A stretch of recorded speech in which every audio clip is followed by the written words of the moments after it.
What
is up?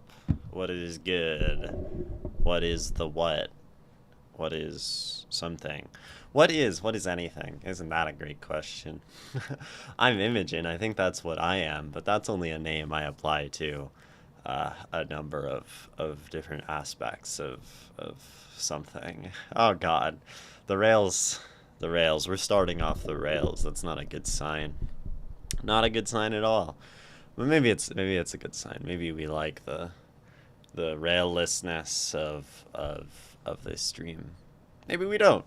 Maybe we want coherent conversations, and I guess that's to each and to their own and preference and whatever.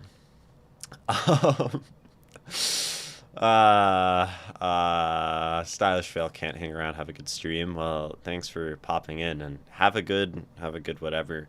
Ishmael, you tried writing poetry in a language you don't know. That sounds rewarding, difficult, impossible, possible, curious, exciting, all of those things, I think. Yesterday I was watching a video of Andy Kaufman, the comedian, or Kaufman, I guess is. I mean, I don't know how you say it, the same thing, I guess. And one of his comedy sets. He's a comedian, and so there's this comedy set that he has this one part of it where he tells an entire joke, or actually does an entire segment of crowd work in gibberish. So like without just saying random sounds, with tonality and expression, and without language itself. So he like goes up to the person and he like speaks nonsense inflected as a question, and then reacts to it in gibberish and continues to talk at them and react to them uh, entirely in gibberish, and incredibly funny. So that tells me that language itself doesn't necessarily have to be a vessel for linguistic art. So maybe writing a poem in a language we don't know is possible. Although I don't know how you would write a language you don't know, because you need to have some amount of comprehension to write, right? And that's knowing. So it seems sort of self-contradictory, perhaps. Wobble Dobsy, welcome, welcome. Uh, Another thing I was gonna say yesterday, but it was actually this morning. It's crazy what happens when you wake up early. You can do things in the morning. This morning I wrote an essay, which I'll probably share at some point on this stream, like this today's stream.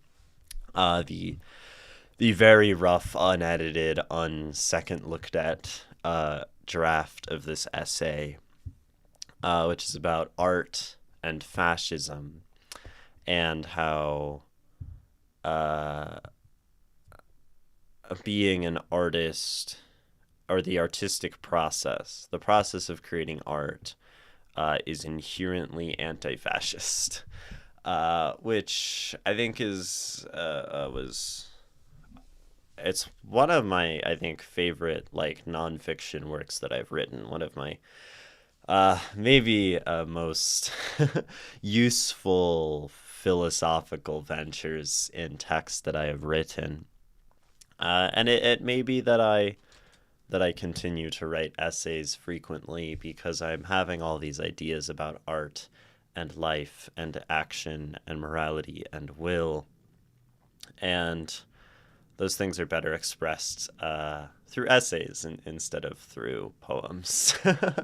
I think poems are really feeble vectors for philosophic information.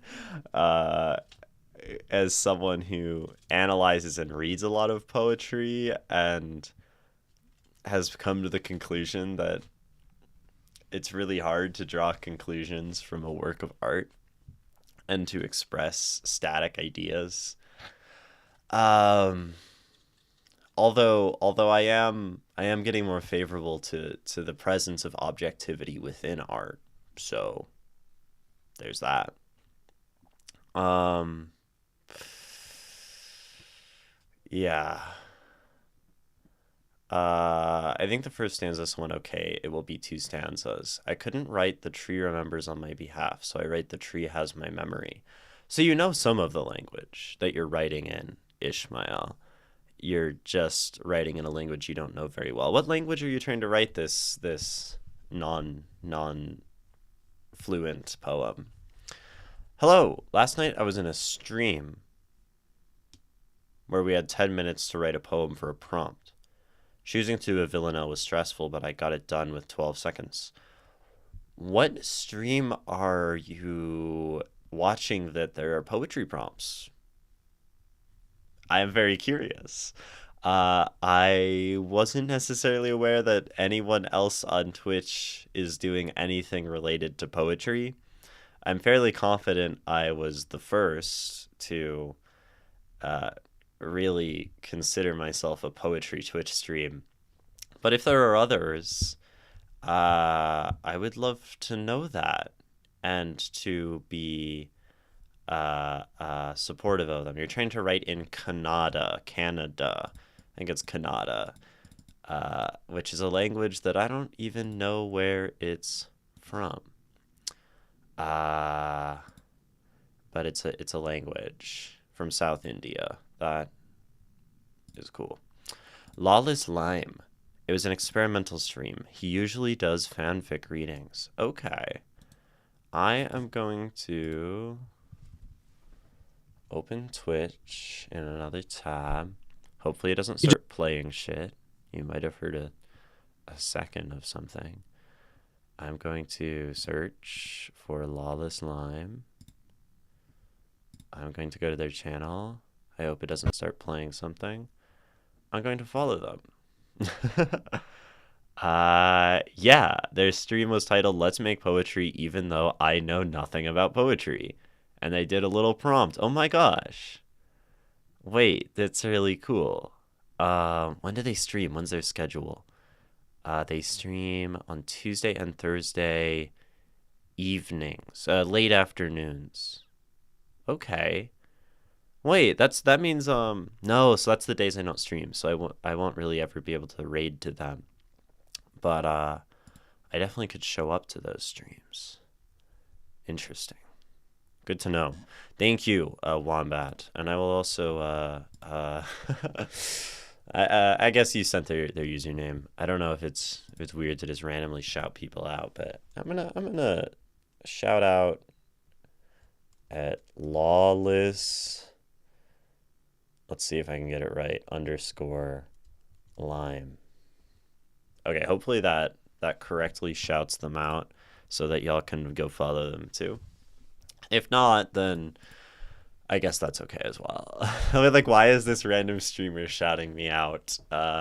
Who I've never been in their chat and they've never been in mine, but I think that's the beauty of Twitch is that viewers kind of serve as the axis on which community sort of like broader communities form on Twitch, right? Because like y'all go watch other streamers within the category, and then sort of form these chains of connection where y'all like recognize each other in chat and stuff, which is very cool to me. Uh, but streamers sort of are like the nodes with which through which the viewers connect and cause the webbing of community to form, or genre, I guess. Community is always a 50-50 word for me on whether Twitch is true, is a Twitch channel truly a community. And I think in most cases, no. I think a community is something that doesn't hinge on a single person. So an individual channel is not a community, it's a cult, unless that community would persist if the streamer stopped streaming, which I don't think my community would persist if I just stopped streaming. Now, that being said, you could say the whole sphere of writing on Twitch is a community because it has all these individual nodes. I think it depends on your definition of community and cult, Ishmael. But I would say the idea of a community is maybe this robust web of people that's not dependent on a single person, right? So it's an interdependence rather than a dependence upon a single figure. And thus, a cult leader, right? If you take out that person, the whole thing falls apart, right? And thus, it's not a community by my definition. Now, you could define cult in a number of ways, and you could define community in a number of ways, and thus, it can fall apart.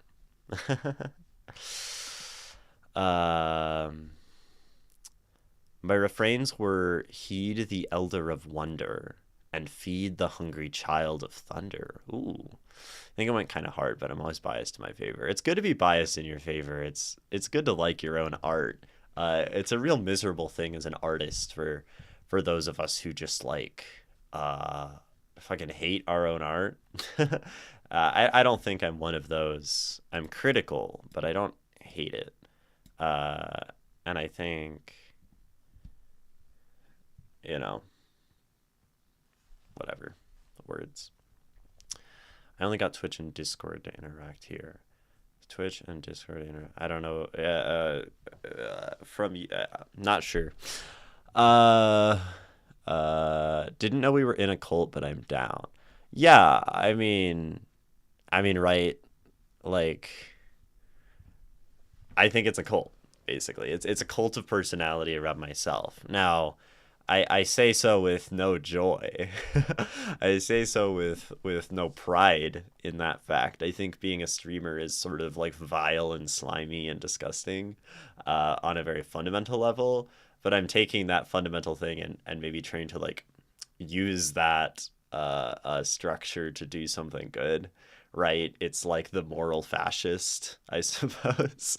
The moral fascist who maybe isn't moral, but who says, I will do good things with the power I've vested upon myself, and act morally, the God King or whatever. Yes, well said. Our cult is the only good cult. Ah, yes, Waffle Dopsy. Perfect.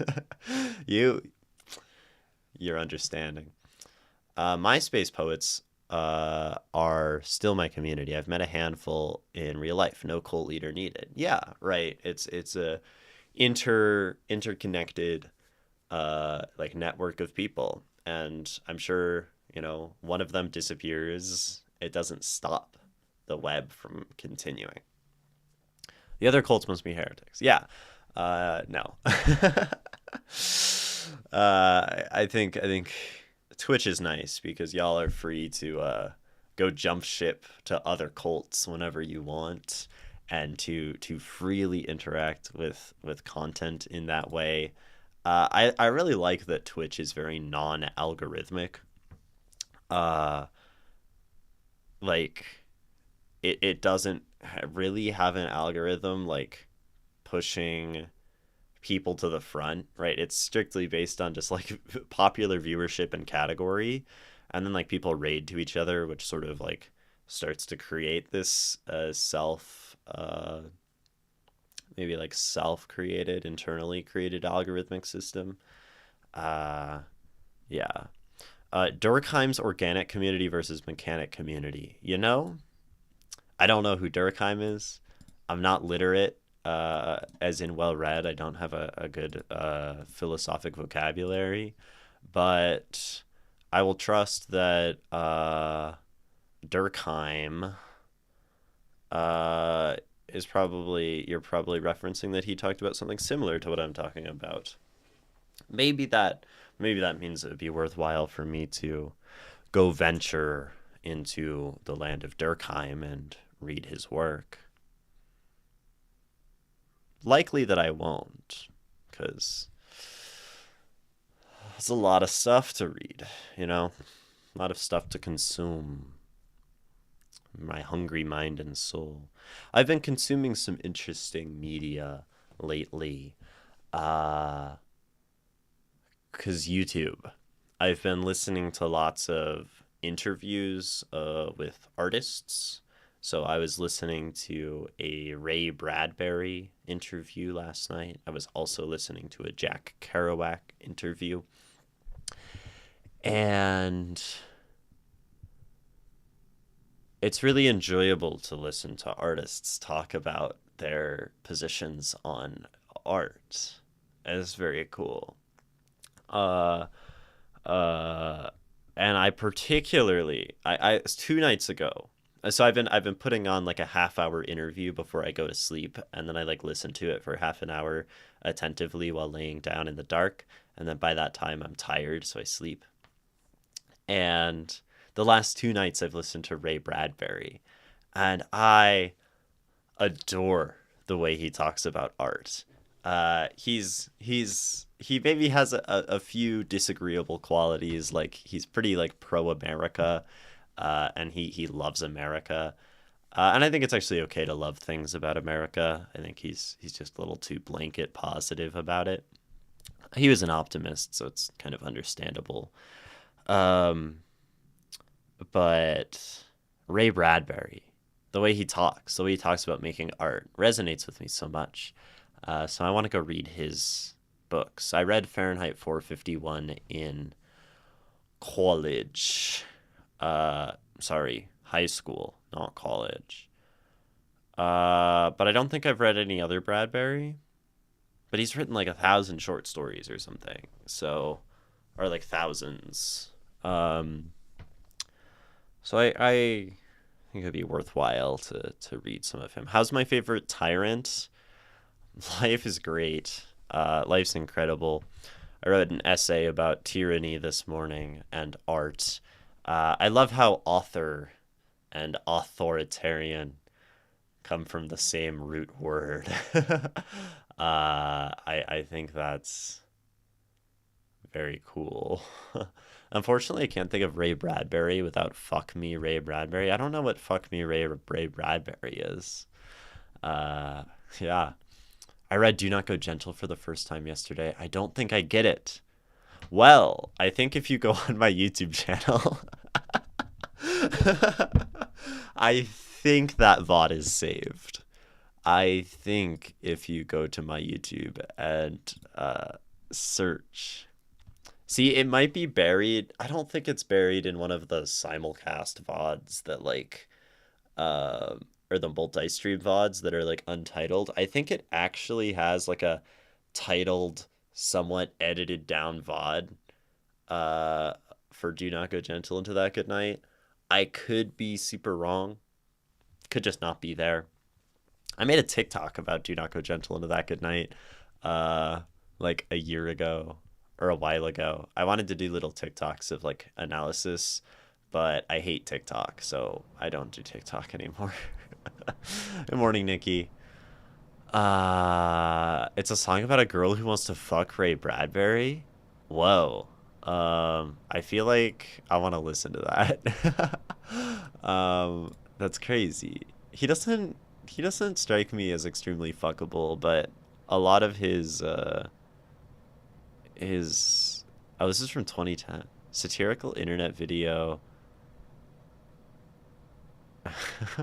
Playing a nerdy female high school student who wants to fuck Ray Bradbury. Wow.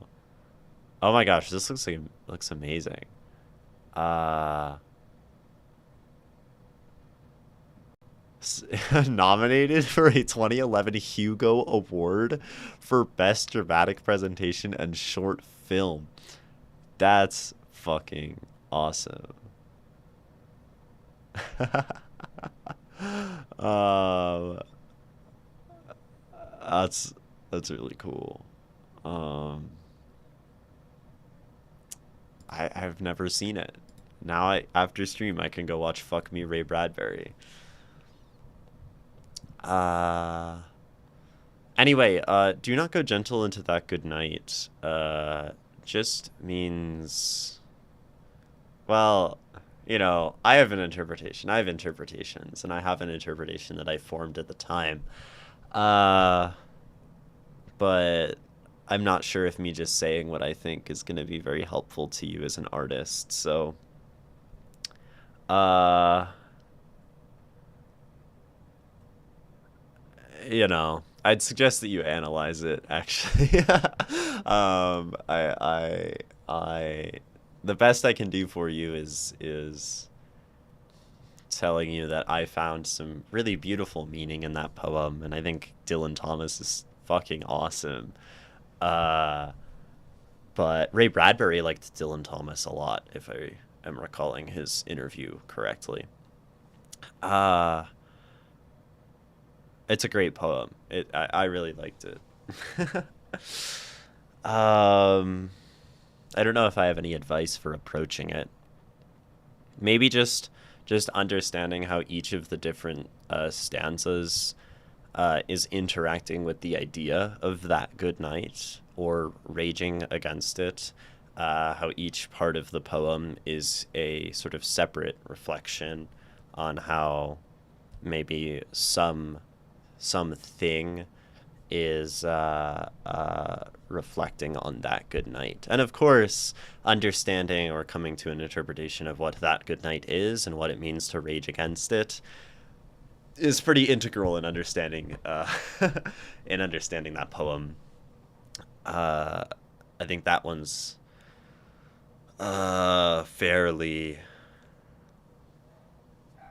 forward, not very vague. That one's not much of a trick question in the poem. So, yeah, I've always been more of a fan of Whitman. I haven't read very much Whitman at all. I've read O Captain, My Captain on stream. Really liked it. Awesome poem. No complaints. That was really, I feel like O Captain and My Captain was one of the earliest poems that I recall, like, really doing the here are the different ways you can interpret this, and I'm not going to commit to an interpretation. I mean, maybe I've been doing that for a long time. I think I've been doing that for a long time. Yeah, at least since Mock Orange. But I think I've probably always done that. Yeah, that's just how my brain be doing. Oh, fuck me, Ray Bradbury, the greatest sci-fi writer in history. Because when you fuck me, Ray Bradbury, something wicked this way will come. Fucking awesome. Yeah, I need to go watch that. um, what greater apotheosis is there than being a writer and having a satirical art being made about dramatized obsession with your image? That's godhood right there, I guess. As close as man can become to God. I mean, men have become God. I'm thinking, I've been thinking about the word apotheosis a lot. The apotheosis of Julius Caesar, when a human is ascended to deified, to the position of God. The pharaohs were apotheosized, I guess. And I think there is a phenomenon of artistic apotheosis where one becomes the ideal and one becomes the performance and one becomes art.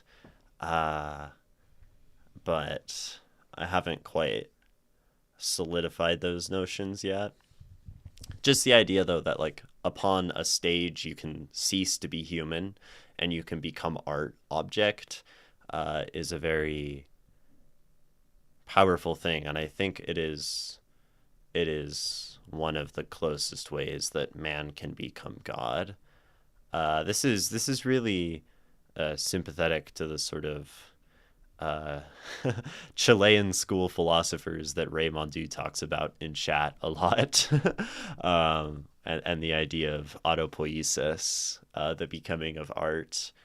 But can't you always become an object? Yeah, but you can't always. Well, but I think there's a difference between becoming object and becoming art object. I think it's becoming art object that makes one become God as opposed to just becoming object.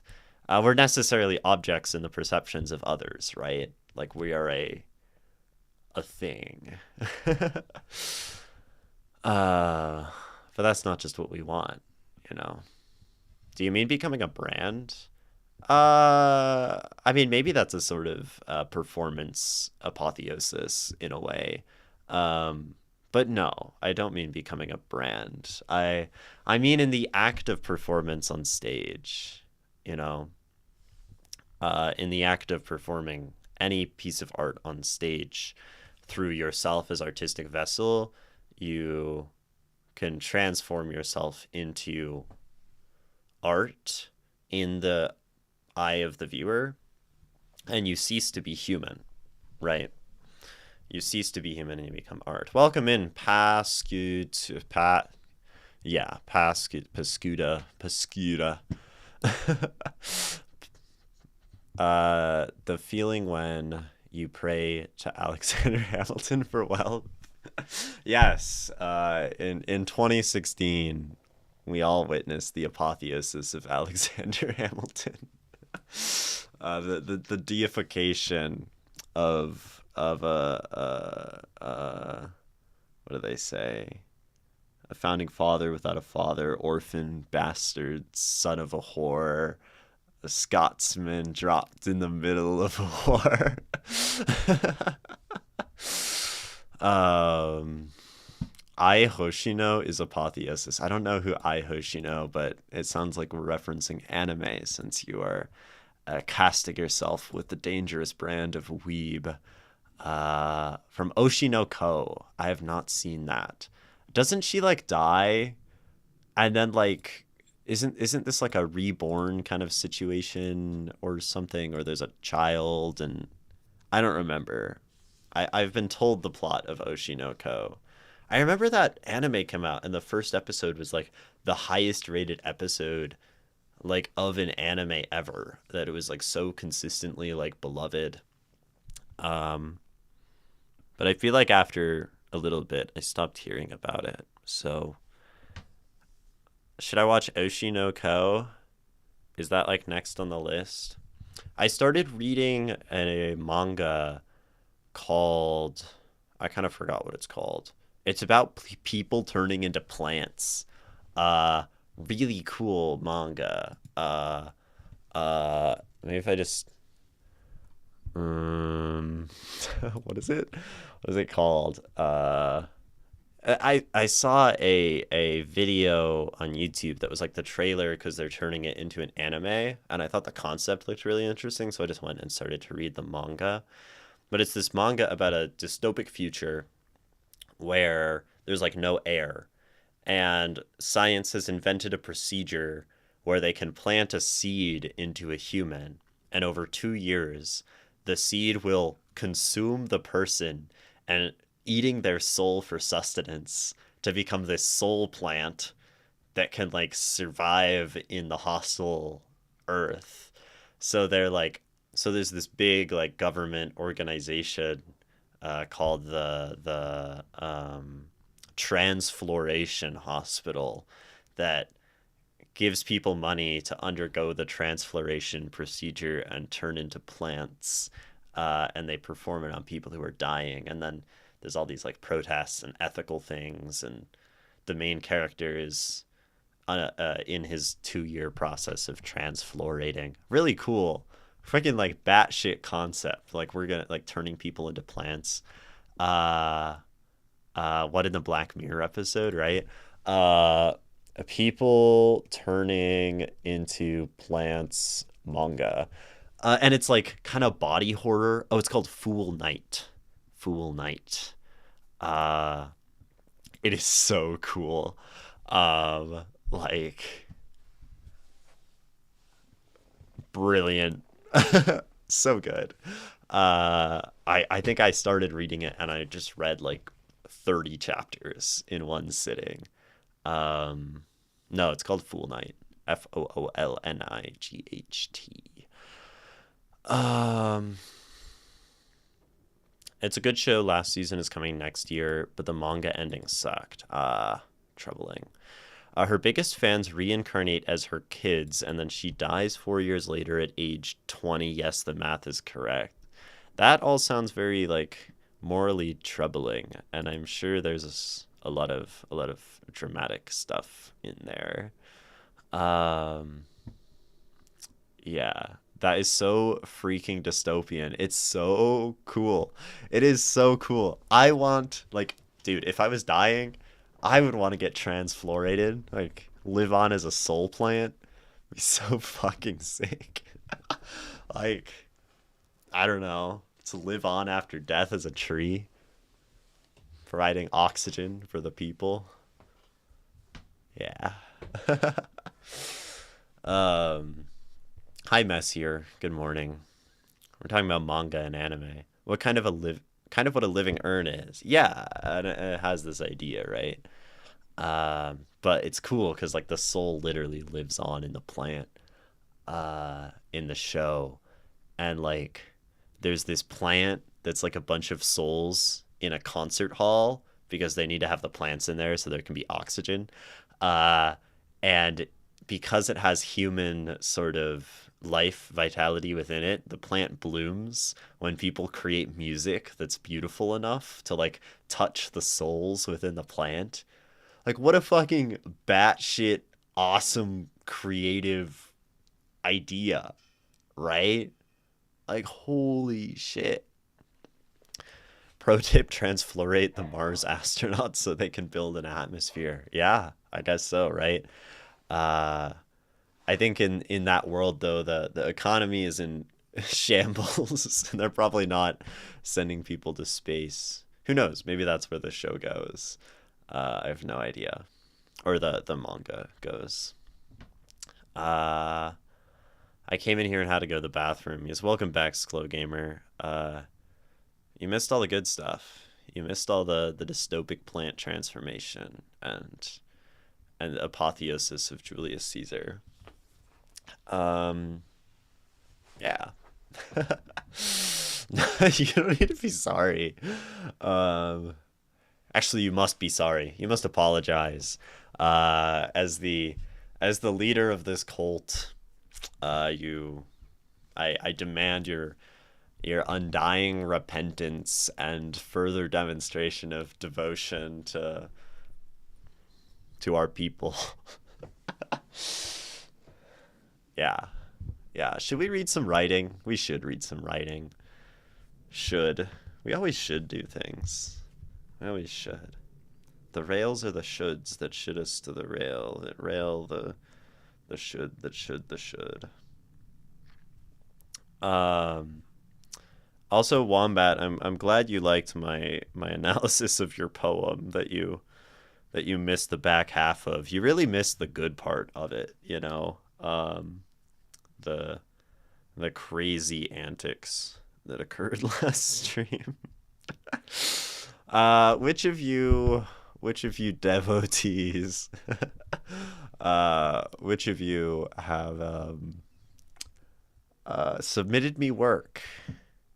Sklo Gamer, we can finish the water nymph short story. That is definitely something. Nothing should the should. I don't know. You're shoulding the should by saying nothing should. So you just have to stop shoulding if you want the nothing.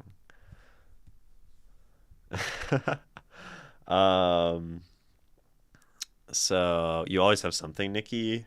Didn't we just read something from you? I feel like I'm always saying that though, and like I deceive myself where like sometimes we haven't just read something from Nikki because it's just not, it can't always be the case. We read Chasing the Top. I feel like Chasing the Top like felt like a Nikki poem, but it was a Wombat poem. Very similar writing styles, I think, actually. Uh but no, we read you a few streams ago. Uh so I guess Sklo Gamer is really the only one putting forth a bid here. Marigolds? No, we read the light one, right? We read the Madness by Moonlight, which was much more recent than Marigolds. What a lovely poem, Madness by Moonlight. It was a brief analysis, so understandable that it might slip your mind. The mind, what a feeble thing. Poor us, feeble humans with feeble minds. Feeble Mind is a 8th level spell in Dungeons and Dragons 5th edition. I don't actually know what Feeble Mind does. It also might be a 7th level spell. Uh, I'm off my game. I'm off my game. I used to know these things well. I used to have like this encyclopedic knowledge of 5th edition Dungeons and Dragons spells, and now I'm just washed up. Feeble Mind is a magic card? Really? Is it from the D&D set or is it, hold on, Feeble Mind MTG? There's like Mind Twist. I don't think there's a magic card called Feeble Mind. There's Mind Twist. There's Mind. Upon searching, I don't see it. But maybe I've not been thorough enough. All right. All right. Sklo Gamer. Sklo Gamer. Let's read some short story. You thought it was a black enchantment. A black enchantment called Feeble Mind, huh? I really don't think it exists. So, I believe we ended at the end of part 2. So we're going to read part 3 and part 4 and maybe part 5 and the little epilogue. It appears there's an epilogue. Last time I read this, did I screenshot it and write on it? I feel like I did. So I'm gonna keep that up. I'd rather be able to write on this. So it's gonna take a second. First screenshot is gonna go to Blink. He blinked. I like how your document, Sklo Gamer, is titled "The Woodsman and the Water Nymph," all caps, parentheses, edited to perfection.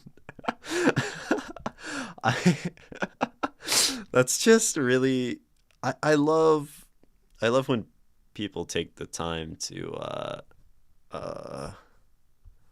characterize documents and things that could just be boring, right? This could just be called The Woodsman and the Water Nymph Final, right? That's probably how I would label it.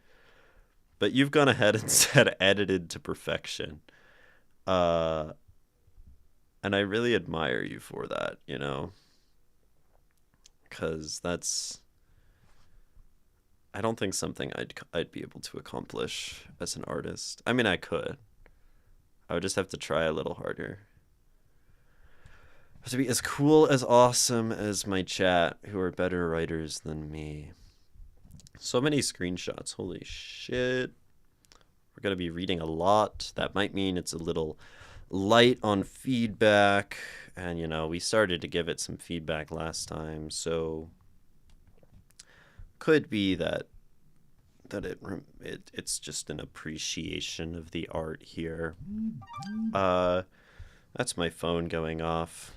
Certainly, as as I'm taking these screenshots, Sklo Gamer, if you have any questions regarding the piece or things you'd like me to focus on during the reading of it, do let me know, because I can focus on certain things like themes or certain stylistic choices that might make this a more, I don't know, valuable or enlightening process for yourself. Of course, answers to such a broad question are strictly optional, an optionality that many of you regularly indulge in. And if you do not wish it, then it will not be. I say so many words. Okay. I think I have correctly arranged and screenshotted. Screenshot? I guess screenshot is the past tense verb of screenshot, right? Of screen shoot, right? To take a screenshot could be to screen shoot something. What a horrific idea. What a Moloch of grammar. Moloch. That's Howl speaking. I cast Fireball. I cast Fireball effects. Burning throat, impaired balance, improved mood. Clever. Whiskey. But it's going to require a dexterity saving throw or 8d6 damage to each creature within a 20-foot sphere within 120 feet of the caster. Spreads around corners, but not through objects, and ignites any objects that are not immediately attached to a person. So, dangerous thing to be drinking. I would like to know if the flow of the story is good. Flow is one of those vague words that I think is actually incredibly compelling to discuss artistically. Flow is a really important concept as writers. And oops, can we put that back? Oh, there. Okay. Oh, it's just doing that. Okay. Cool. Flow. The Art of Optimal Experience, or something. Not the art, but that's a book. And then 2, Levi naiveness and characteristic of being born into a forest. I would like to know if everything was done correctly. A vague term that I am not arbiter on, but yeah, Levi's naivete. And I think I mentioned last time liking the naivete of Levi, right? And the way that he has these things that he doesn't know or just assumes. I really liked his assumption that, for example, the pond would have a deed, right? The pond, because the nymph owns it, is something that they would have a written deed to show their ownership. I think those kinds of things are really great expressions of naivete, right? Because it's taking a single experience in the world and just applying it as a blanket to things. And those blanket statements are childish and naive, which is why anyone who engages in, stereotypes is childish in their thought, particularly if they're being harmful about them. Those stereotypes do exist for functional reasons as well. And I remember you said I had a problem with jumping settings. Yeah, so I think if I run into something where let's say it jumps too quickly, I'll probably just call it out briefly, since we had a discussion at length last time about that sort of issue of flow, Flow is a lot of things, interestingly. That's why I think this word is very useful, right? Flow is pacing of how we move through things. Flow is also transition of how we move between things. Flow is also language, as in how naturally the language feels and moves, which I think as an extension means flow can be applied to something like dialogue, right? Uh, so flow encompasses a lot of things. That's why I like to talk about it. But enough talking about things. Let's read this. And I know we're starting in the middle for some people, so maybe I'll do a brief refresher. Up to this point, Levi and his brother, whose name was another biblical name. What's his brother's name? I need to get my eraser to fidget with.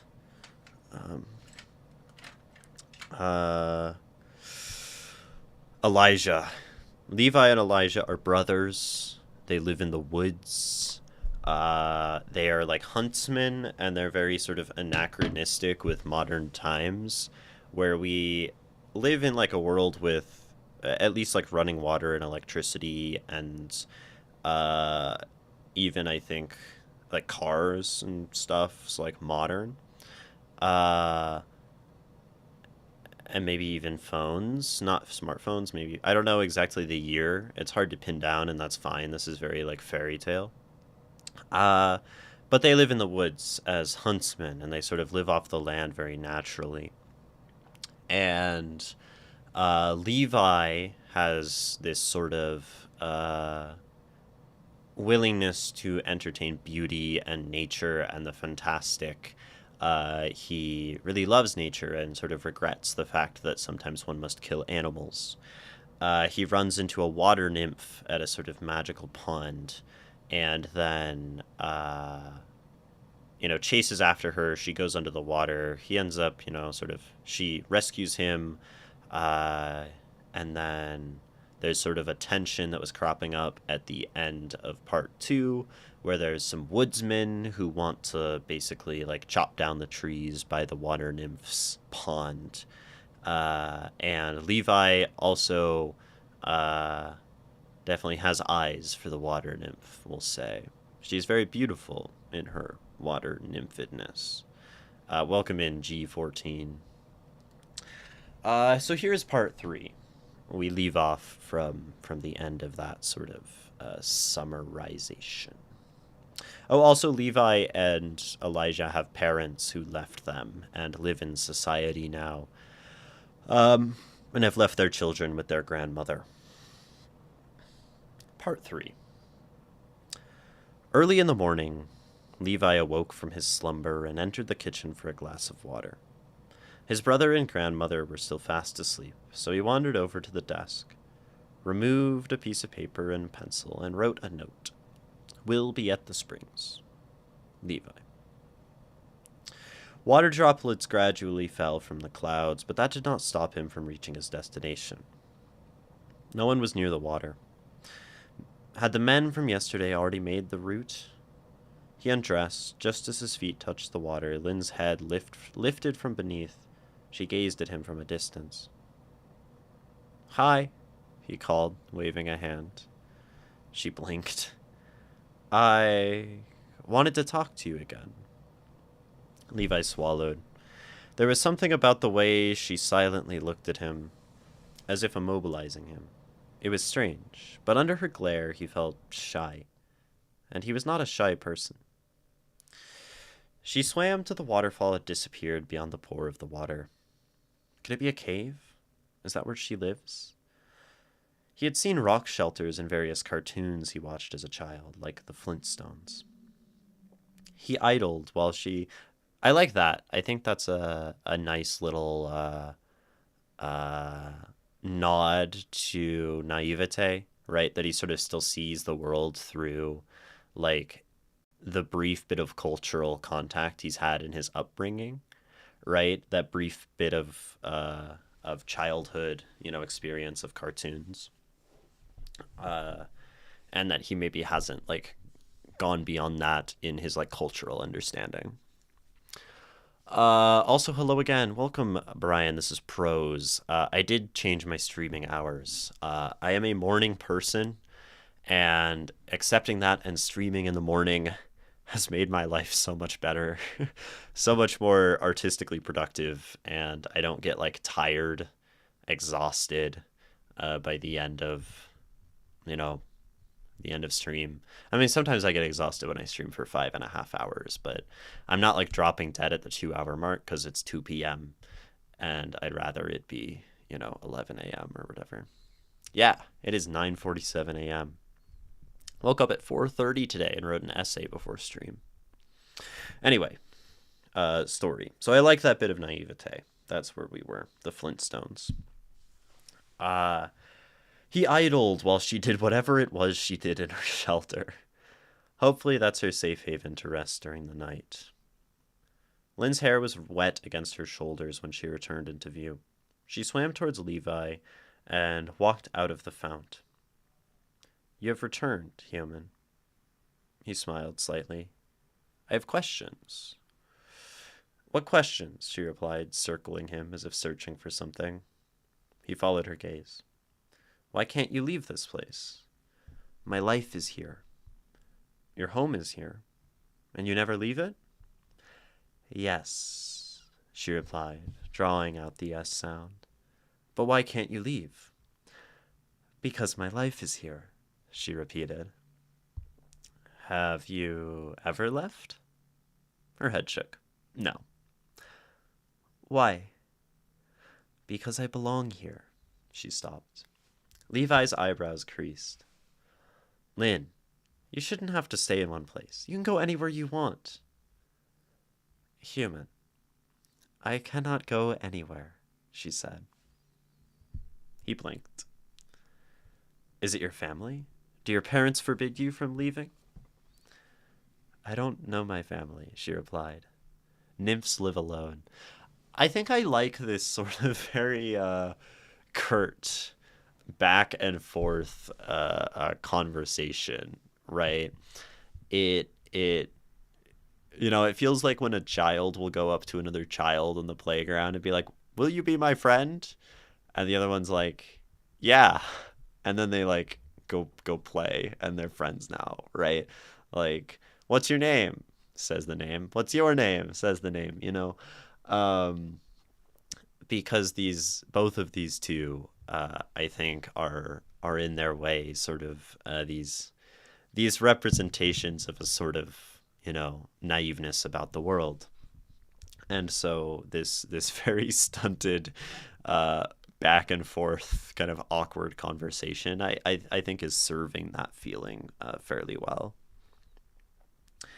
even if it does feel a little bit like okay, back and forth, back and forth, right? It doesn't have that sort of, long-winded literary flow, but it shouldn't, because that's not the kind of story we're trying to tell. I don't know my family, she replied. Nymphs live alone. Nymph? What's a nymph? We're embodiments of nature, she replied casually. What? He questioned, but she did not reply. Lynn, you're very confusing. You know that? It is rare for humans and nymphs to socialize. Why? She walked away from him, but Levi was not satisfied with her answers. He moved in front of her, blocking her path. Who are you really? My brother and I have spent our entire lives in this forest. We've never come across anyone like you. I am Lynn. He closed his eyes for a couple of seconds. I know your name, but I don't know your purpose here. Why would a woman live in an unsafe environment alone? He then recalled the time she had held a knife to him. Nymphs do not fear humans. Humans should fear nymphs, she responded. Well, you look human to me. Besides the part on both sides of your head.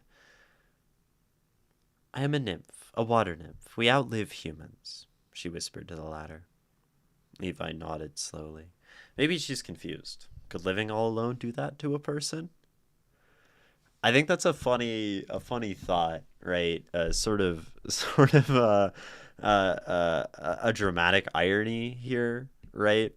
Um, a dramatic irony when we sort of know something or have a look into knowledge that our character doesn't. And in this sense, the irony is, of course, right? He's thinking, could someone be living alone, living remote from society, sort of become confused, not understand the world, where he himself is sort of a victim of that feeling, right? Or of that experience, but he doesn't know it. I think that's a nice line. How long have you lived? How long have you lived like this, Lynn? Alone? He asked. From birth to the end of my time. He had always been taught men were more assertive and dominant than women. The woodlands were no place for someone like her, who had no one to help her when things got tough. He recalled a memory years ago of Joan telling him and Elijah about her life some time ago. I've lived in this cabin before you boys were born. I had to do my own hunting and fishing, although I did have Grandpa to help with some of the heavy lifting. But when he passed, I was left to raise the two of you. I had to do all the lifting I could. He looked at Lynn from head to toe. She's not like Joan, though. Again, I guess I'll say, right, we're sort of, even more than in the prior chapters, outlining the feeling of him being naive, right? In this sense, a naivety that is misguided and even harmful, where maybe most of his sort of naive lines are harmless up to this point. But I think we're starting to outline maybe that the limits of his knowledge can become perhaps problematic in his worldview.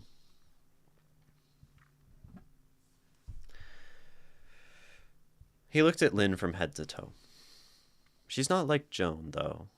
She does not belong. As the days drifted by, the brothers tackled a new project. Building a pavement. I feel like that's maybe one of those really harsh transitions, as mentioned before. Just sort of, we're in the midst of dialogue and in the midst of thought. And maybe the feeling is that the conversation and the scene ends here, right?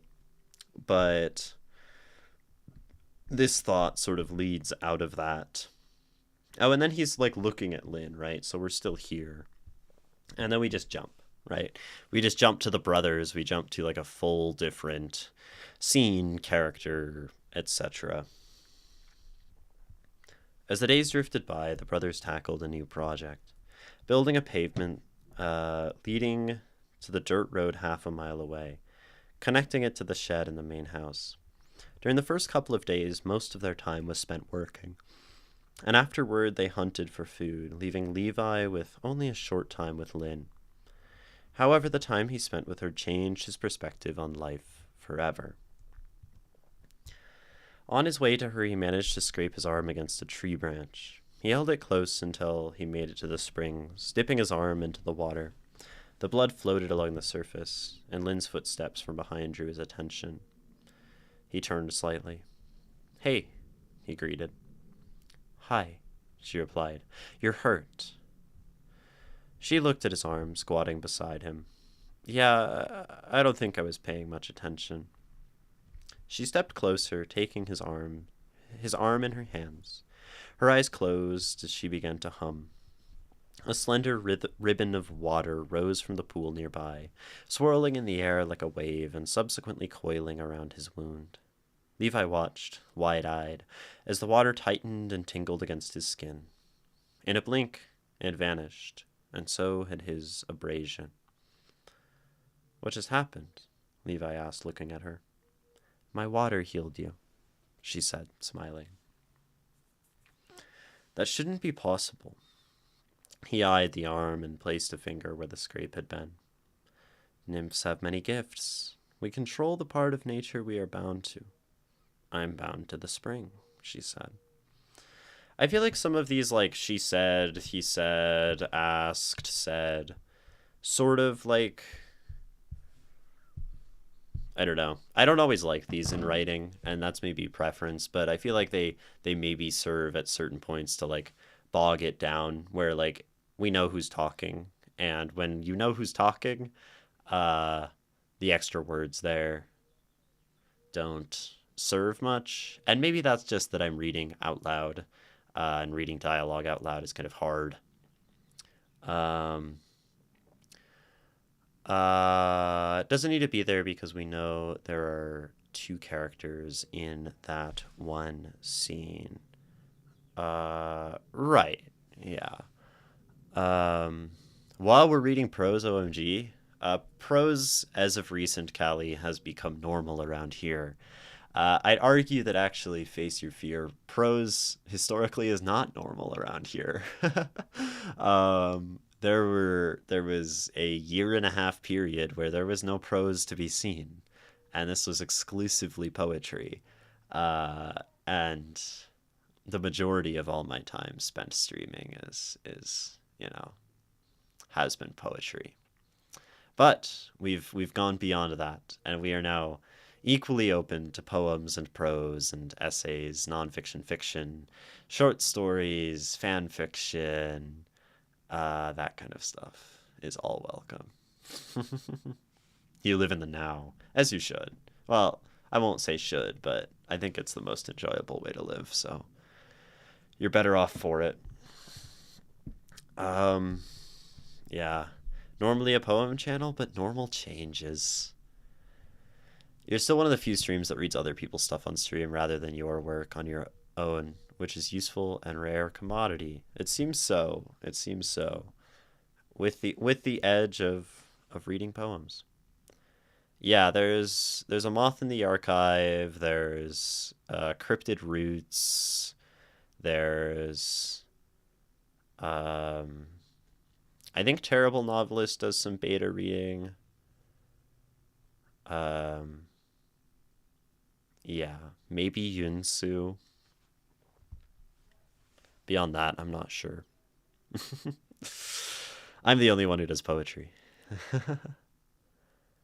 Struggo Buggo, Somnio, and Nerd like Nerdarine. I guess Nerdarine does do that maybe. I don't watch many streamers though. I just stream. I know Terrible Novelist. He definitely does beta reading. You sign up on his Google Docs. Gotcha. Anyway, nymphs, water, nature. It means I am one with the water. It travels through the soil, allowing me to move. Without it, I will die. She bent down and placed her hand in the water, and Levi observed the way the water traveled up her arm, covering it entirely, spreading up her body, blanketing her torso. The tattoos on her neck, arm, and leg glowed. See, I really like this, right? I like she says something, and then this action kind of has this, like, really nice description. I think you have this capacity for really vivid descriptions, Slow Gamer. This water traveling up her arm. I think when you introduced her at first, in the prior section that we read on the other stream, you had a really nice description of her, and I would love to see more of those, because I'm not sure that really, like, Levi or Elijah got that sort of attention to detail of description. Certainly not the grandma. Is her name Joan? Yeah, Joan.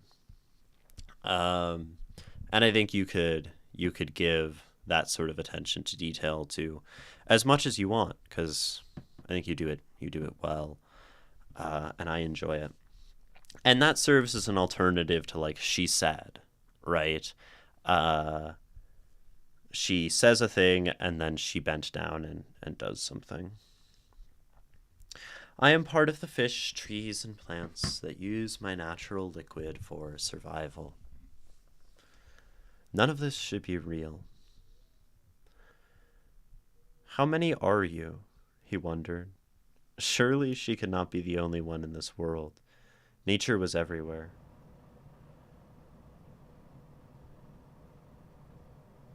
She looked down. I do not know. Maybe tons, she said, and the water dropped from her body, fading away. Her body art had stopped glowing and now looked nothing more than an interesting tattoo. Cool. Where did you come from? Oceanus and his wife, Tethys, she answered with a smile. Fairy tales. Titan Oceanus and his goddess Tethys. They were distant siblings born into the same lineage who married and had many children. You're the daughter of a god and a goddess? All nymphs are daughters of a god and goddess, she said matter-of-factly. Once the pavement was completed... See, again, we have this jump, right? Just going to... like, this feels like... It almost feels like this path is just being described, you know, for the sake of, like, time is passing, other things are happening. Maybe the path will become narratively useful, or this process will become narratively useful, and it's setting up for something, but the way it's, like, mentioned, and then we focus on, you know, Levi and the nymph, means that it feels like sort of secondary. It feels like an addendum that's not lived in and not loved as a writer. And something that I like to read, I like to see in writing, is that everything put on the page is done so with love, right? Where, okay, if we're going to put the path, if we're going to put this process, let's put it in a way that it's evocative and that it feels.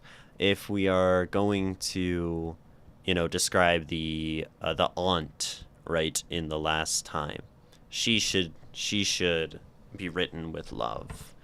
Otherwise, you know, yeah. At least that's how it feels to me, and that doesn't necessarily mean that you don't love your story. I think you love your story, and I certainly think you love Levi and the nymph, and I think the framework around that should serve to uplift that, kind of all the time. Oceanus and Tethys from mythology, yeah, right. Greek, I think. Oh, that's unfortunate. I did not mean to have the story portrayed as if I half love the scene. Yeah, and it's never intentional, right? Because it probably has a purpose, and it's probably there because it's part of the narrative. But I think it's an easy thing to fall into as a writer, right? I've certainly done so in my poetry. Like, there's a part of the poem that I want to get to that's the most important, and so I write maybe like some mediocre lines come out because I want to get to the part that I really love. And I think that's something we predominantly would want to try to avoid as artists, right? Want everything going into it to have this cultivation, attention to the details, to the story, to the words, to the language.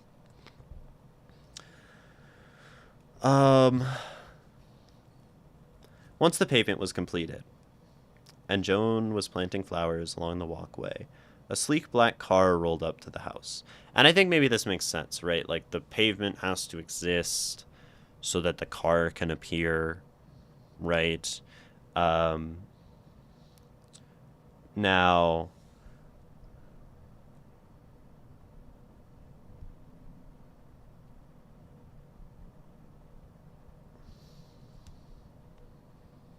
it seems convenient, I guess. That then a car rolls up, right? Surprise from the government. Uh, Sleek black car rolled up to the house, and maybe there's something fairy tale about that as well, but you should be careful. A sleek black car rolled up to the house. Levi and his brother emerged from behind the house. A man stepped out, dressed in dark pants, a vest, and a red cape, topped with a tall hat and cane that seemed more an accessory than a necessity. Miss Spencer, the man called, wandering over to Joan. Yes, that's me, she replied, standing up from the ground. How can I help you? My name is Pius Shermoon. I am with the government. I came to discuss property with you. You see, your home sits on 30 acres of woodland, and we would like to create a city here, he said, pulling out an envelope from somewhere inside his cape. We're offering 25,000 if you sell your land to us. The brothers looked at each other, mouths parted. Now, if you sign these papers, I can give you a check within a few days. He held the document in front of her. I like this guy's sort of, red cape, like hat, maybe, and it's certainly dramatized, which again is one of those like sort of fairy tale things, is that everything is exemplified, an exemplified version of itself so often, right? And the capitalist comes up with his cane and top hat and cape, and one could even imagine, right? If this story is sort of existing within a Levi perspective, that maybe the memory of this man is sort of dramatized within his own mind, because this man is a kind of cartoonish capitalist or whatever. Shapeshifter, I've got those glamorous locks. I do have those glamorous locks. I'm getting a haircut on Monday, guys. Not taking off very much length. I just want to get it like cleaned up and hopefully have a little bit more like texture on top. But like I haven't had a haircut in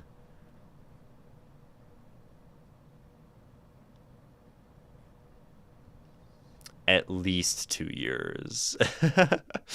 At least 2 years I've not had a haircut. I've just been letting it grow, and I'm excited to have it, be a little bit more artistic. Okay, back to the document and the evil capitalist, Pius Shermoon. She took the parcel and ripped it open, taking out a stack of papers. Upon reading the first page, she shook her head. Absolutely not. No, that's not her voice. Absolutely not. This indicates my property value is estimated at 500,000. Not the amount you're trying to offer me, Joan said, her voice steady but edged with defiance. Besides, the boys and I have been living here for some time now. Surely you can build elsewhere. Shermoon smiled.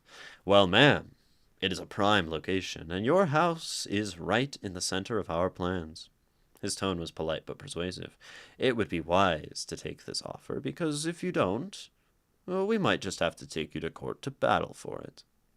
He twisted his lips, looking up as if deep in thought. I estimate that to be a lot of money and time. Do you have that to spare? You cannot take our home, Elijah spoke out, his voice almost a growl, his hands clenched into fists at his sides. Shermoon's gaze flicked to him. I assure you, sir, we can, and we will. He grabbed a pen from his pocket and held it toward Joan. Just sign. It will make things easier. Easier for you. Easier for you. He forced another smile. Elijah marched in front of him. Get the hell away from our property, his voice boomed, or I'll make you. Joan placed a hand on his shoulder. Elijah, calm down. I got this.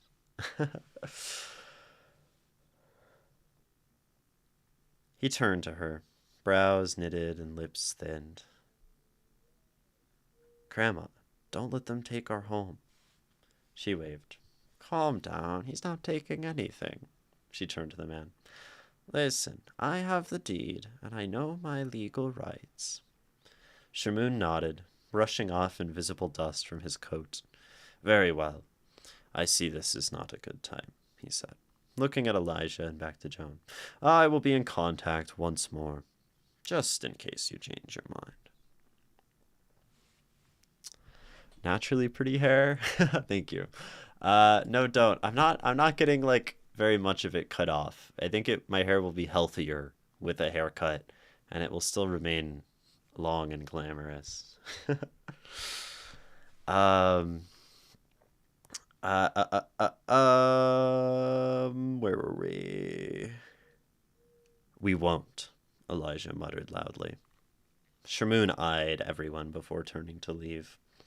They watched him enter his car and drive back down the dirt road until they could see it no more. Grandma, he can't actually do anything, right? Levi asked calmly.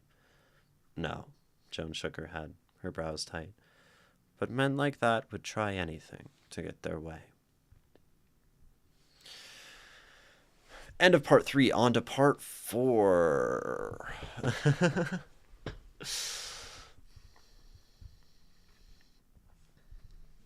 I think we can get through this. I maybe have to just like keep reading and give less comment, but part 4. Everyone should have their own land. Isn't the world big enough? Lynn looked ahead as she articulated her thoughts. Nymphs live freely, quietly, and solitarily. On the giant rock that rested at the bottom of the shallowest part of the water, Levi lay on his back, looking into the blue sky. Our world is just a bit different, he said. In every movie and book that he saw, city life appeared busy, sometimes chaotic, with children walking to school, parents driving to work, and the din of street traffic.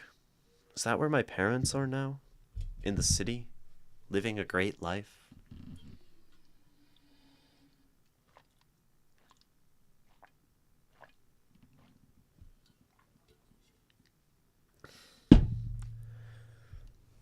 Humans need each other to survive, Lynn said after a while.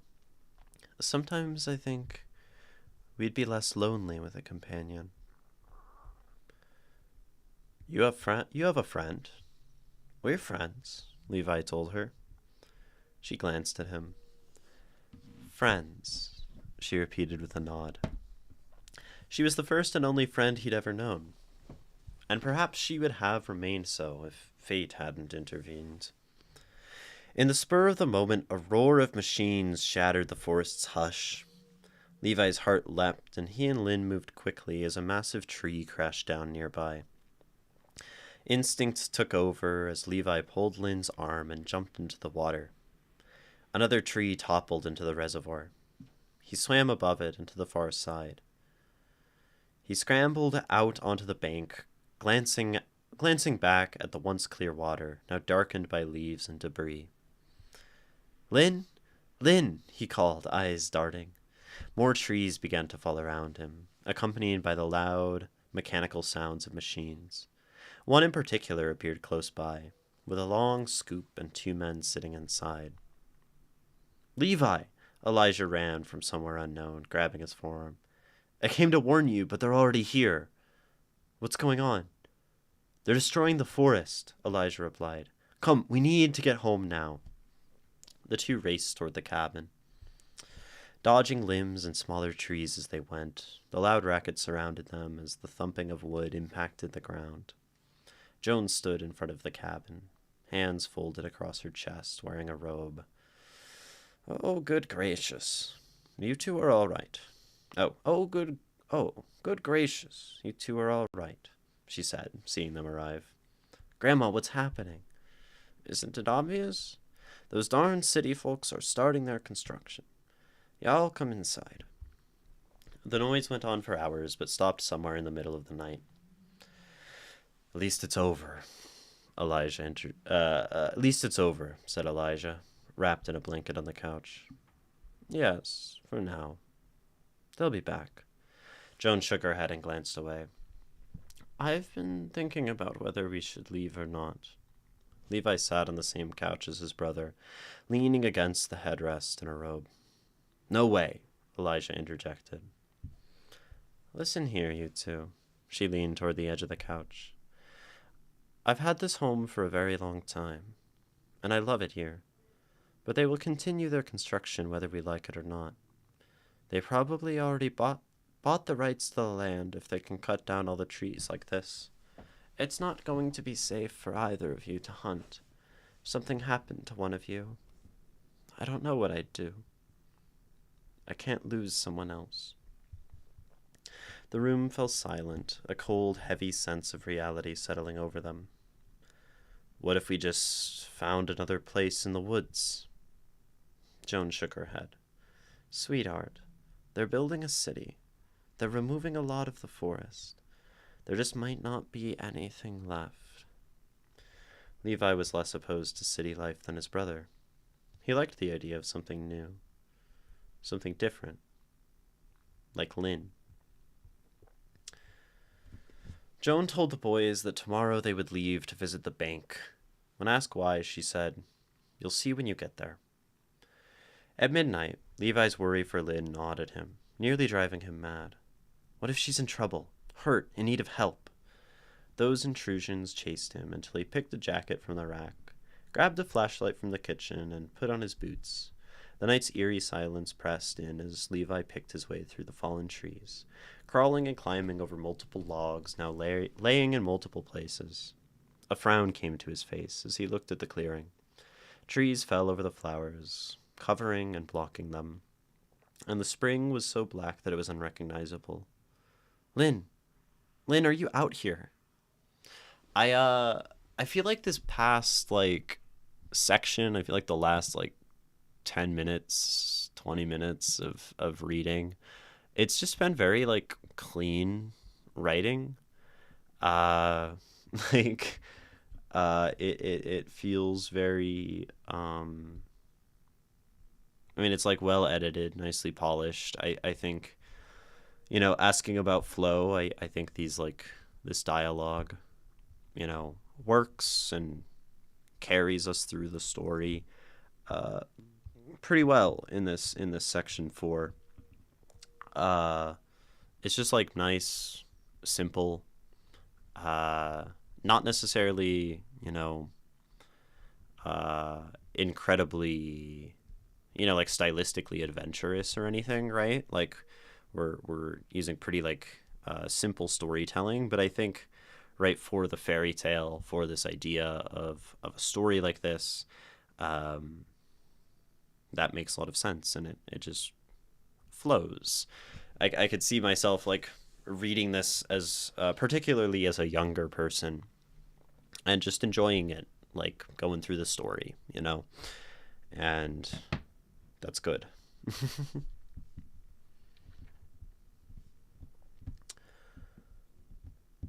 Nothing happened. No response. No footsteps. No rustling of the bushes, only rapid water crashing from the fall. Levi eyed the cascading water, recalling a cave that Lynn had ventured into. Maybe we can say the cave. That's such a random, little note.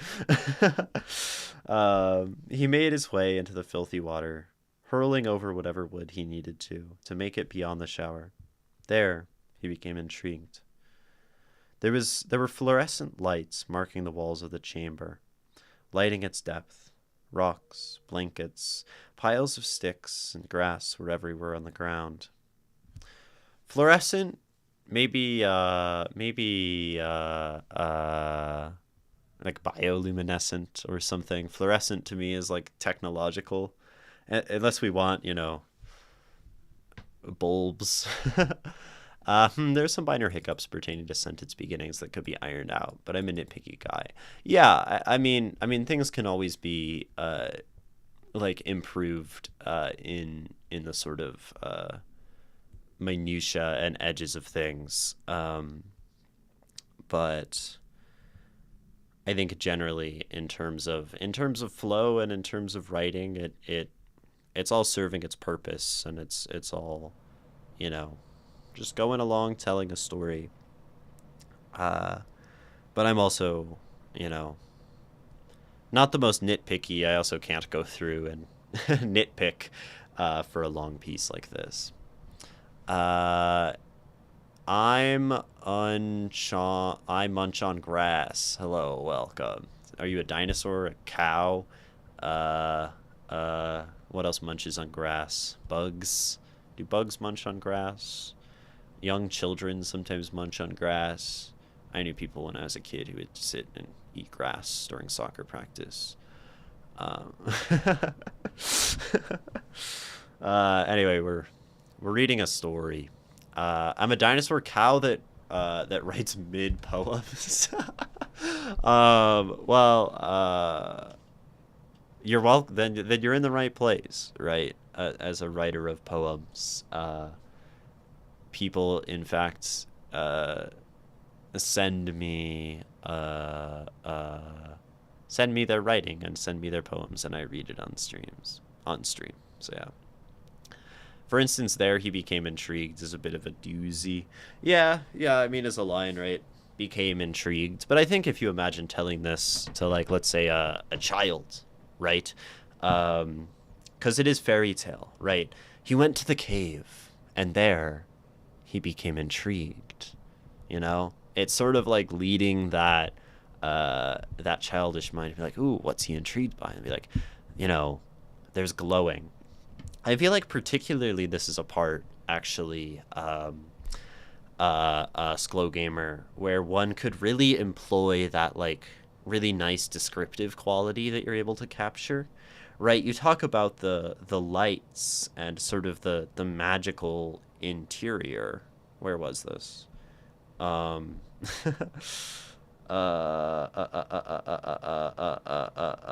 where'd it go? Where'd it go? I lost it. Right, okay. So we talk about the lights and the rocks and the blankets and the piles of sticks. And, like, this is where she lives. This is her life. I think this is a chance to lean into that. There he became intrigued. And, like, then really, you know, think about you're telling this to a kid.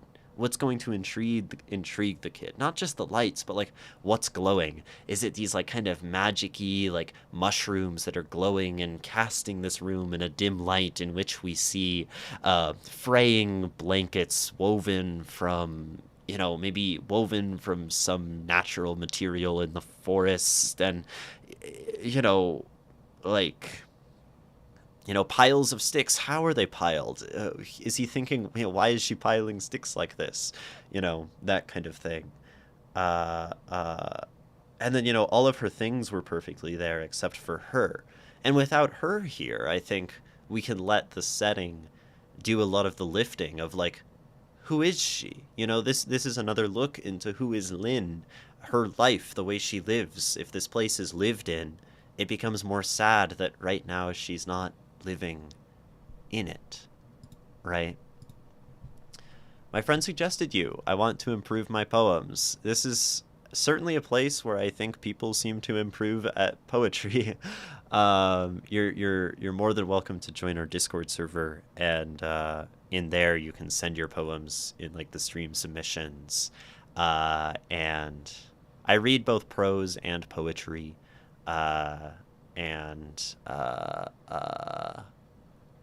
really any genre of writing, but I am most primarily a poet myself, and I love poetry with a to a degree that is maybe unreasonable. But for now, we continue with prose, right? Yeah, munch on grass. I can't have it as exclamation Discord, or I'll get, like, hate rated or whatever. Have to be a little bit careful in this world. Okay. I really hope you made it out, he whispered. Back at home, it is precisely the correct amount of reasonable. To call you yourself unreasonably obsessed is unreasonable. Fair enough. Fair enough, Brian. I am the right amount obsessed with poetry to be a poet. Back at home, He crept inside, removing his gear at the door when Joan looked at him from the chair in the kitchen. Where did you go? Where did you go? Levi froze, looking at her with a sad smile. I'm sorry, Grandma. I had to check on her. We got separated, and I don't know if Lynn was okay. You don't have a phone number? I think I can turn phone verification off on the Discord. Which I'll do after we read this story. I used to have it because the link was public, and now with the link not public, I don't think I need to have it on. That seems restrictive. So we'll hold that thought. Remind me later. Did you find her? Oh, sorry, Grandma. I had to go check in on her. We got separated. I didn't know if Lynn was okay. Did you find her? He shook his head. No. I'm sorry about your friend. Let's hope she found some help.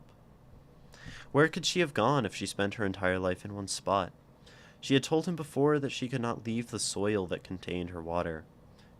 Could it have allowed her to travel far enough to hide from the machines and away from the fallen logs? The following morning, the three of them ate breakfast before cramming into a taxi to the bank in the city. Levi glanced out the window at the many people crossing the street and walking on the sidewalk. He wondered where they were going. Work? Shopping? Visiting a friend? Inside the bank, while he and his brother sat in the waiting area, he was fascinated by the workers' clothing. Women wore two-button blazers, skirts, and heels, while men wore multi-button blazers over shirts, pants, and shiny Oxfords. I don't know if, like, two-button blazers, Oxfords, multi-button blazers. I feel like these things are foreign to him, right? He doesn't know these things. And he wouldn't know that, they're called heels. They'd be like these, maybe, I mean, I don't know. It's hard because we have this, like, naive character, and I'm not sure it's been, like, very clearly expressed exactly how familiar he is with media, because he's seen, like, some TV shows, and he's read books, it seems, right? But I would have a very clear idea, right, whenever we're writing a character with, like, a limited scope of something, right? If your sort of cultural understanding is limited for one character, if you can clearly define for yourself, sort of the extent of that, right, then as you write, you'll be able to know, like, should I be describing heels as strange pointy shoes, or should I be describing heels as heels, right?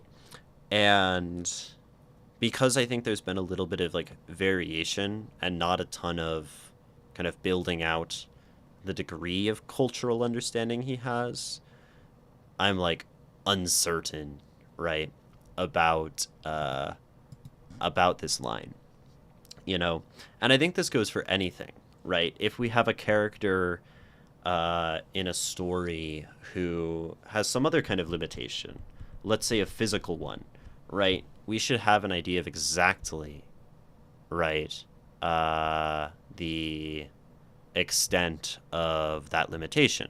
If we have a character who is limited in how they use magic, we should know the limit so we don't end up sort of, like, breaking the verisimilitude for the reader that, like, oh wait, they just did something I thought they couldn't do. And I think if we're, like, clear about that up front at, like, the beginning of the story, not, like, oblique, not like overt exposition dump, opaque, here is exactly what Levi knows, that's going to be boring to read. But if we can sort of establish that early, or through a number of early context clues, then by the time we get to the end, this line can reveal itself to be either justified or unjustified. But regardless, it would be, we wouldn't sort of be questioning it. And that's the thing, right? I'm questioning, would he know what an Oxford is? Shiny shoes, right? My rule of thumb is if you have to distract from the story to define heels or some other thing, They see, they don't know. You don't trust your reader to get it, and two, are focusing on a detail that may ultimately not matter. You can show a character's naivete in other ways. Yeah, I mean, it depends, right? We are. I think there's a nice fascination with their clothing, right? That's something that demonstrates the naivete. I think you seem to like the apparent appearances of humans in your writing. You describe, Lynn very visually. You describe the capitalist guy very visually. Um, so it seems maybe you'd be drawn to use these physical character descriptions to sort of continue to characterize Levi. Um, and I don't think, you know, you have to go at length and define heels, right? Fascinated by the workers' clothing. Um, the women in sort of impractical coats and, pointy shoes uh, is no more wordy than two-button blazers, skirts, and heels, right? I did this myself in a recent story. I had a character. Something I heard was once called a theater, but I never bothered defining what a jumpsuit they were all wearing was. I see, right? And you don't need to define it for the reader, right? Um, but this is an experience happening through Levi's eyes. If we just said, right, um, okay, I guess I see your point. I guess I see your point, Brian, where he is fascinated by these things, and we know that he's unfamiliar with them. So we, as a writer, can call them heels and skirts and blazers and Oxfords, right? And thus, we know, right, that uh, Levi doesn't understand what they are. So I think there's a valid argument there, right? That we can call them heels with the understanding that Levi doesn't know what they are, but we can still call them heels for the reader. I see your point. I find it hilarious you're defining clothing brands and the character's name sounds like jeans. Yeah, Levi. Anyway, they were dressed in a way that made him feel out of place. But looking at the customers inside, like his grandma, he realized it was just a business standard. It was very different from him and Elijah, who wore the same kind of clothing every day. Joan sat in the chair between the two boys, her eyes bright with wonder. She held a piece of paper and placed it in front of them to see. Now, guys, I know what I said about the deed in our home, but I have a backup plan. I almost forgot about it. Levi's eyebrow rose up, seeing the words deed written in bold letters for 2 acres of land with a city address. This land is inside the city. You two can continue doing what you love, but will no longer be in the forests. Levi looked at Elijah, who looked back at him. Planning on selling? Elijah asked with a sigh. Yeah, she nodded. You two deserve a better life. I need to know how to survive in the world when I'm no longer here. This is my way of making sure you two are safe once I'm gone. Levi slowly nodded. This new land has trees? Joan smiled. It has some. I'm afraid we'll need to purchase logs or gather them elsewhere. So it's going to be like starting over. She nodded. It'll be fine, but this time we'll have extra resources. Fine, Elijah shrugged. We can build another house. Yeah.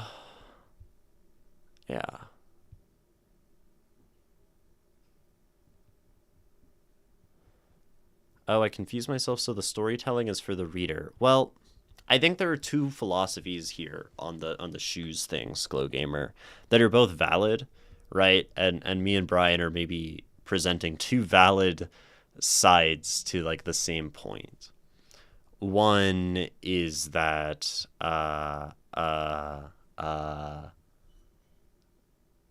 you know, we can describe for the reader, and the reader knows what heels are, and the reader knows that Levi doesn't know, so we can just call them heels. And the other is to sort of describe the world within the way that Levi views it, right? Where we have this omniscient narrator, but the perspective is sort of influenced by the fact that we follow Levi as the main character. In which case, things in the world get described sort of through the lens of Levi, which means things like the shoes, right? Being pointy shoes or shoes with branches, as Brian says, if you want to go to that extent. But that's like a decision that one or the other isn't wrong. One isn't more right than the other. It's just about how you want to present the story. One brings us closer to Levi as the sort of narrator. One is a little further away. Both are okay. Maybe being further from Levi is okay, since we're thinking about this story as like maybe even being told. Maybe being close to Levi is good, because we want our reader to sort of be in Levi's head and experience along with him. So it's not necessarily that you confused yourself. It's you know, on its own a sort of confusing thing to write, because there isn't a right answer, a right option. There isn't a, you know, is the flow good or bad, or is the perspective right or wrong? And so everything just has advantages, but all of those advantages come inherently with disadvantages. And as an artist, you have to decide, I think, the advantages you care most about, even though the disadvantages come along with it. Since you're in third person, you have the advantage of using terms he may not know for the reader's sake. Right. You can even say in Oxford's, though he'd never seen such a thing. Yeah. Whereas if you're in first person, you'd absolutely have to define the term. Right. Exactly. But ultimately, you should use what moves your pacing forward. Certainly. Yeah. Excellent points. You just made me realize something, but you don't know it yet, because the ending will make the explaining of the shoes necessary in navigating Levi POV. Gotcha. Okay. Then we can decide what we think as after we read part 5. Before we read part 5, we're going to have a brief break in which I invite you all to stand up and drink water and go to the bathroom and do something good for yourself, to look away from the screen. And we'll come back in just a few minutes. Be right back.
It's me.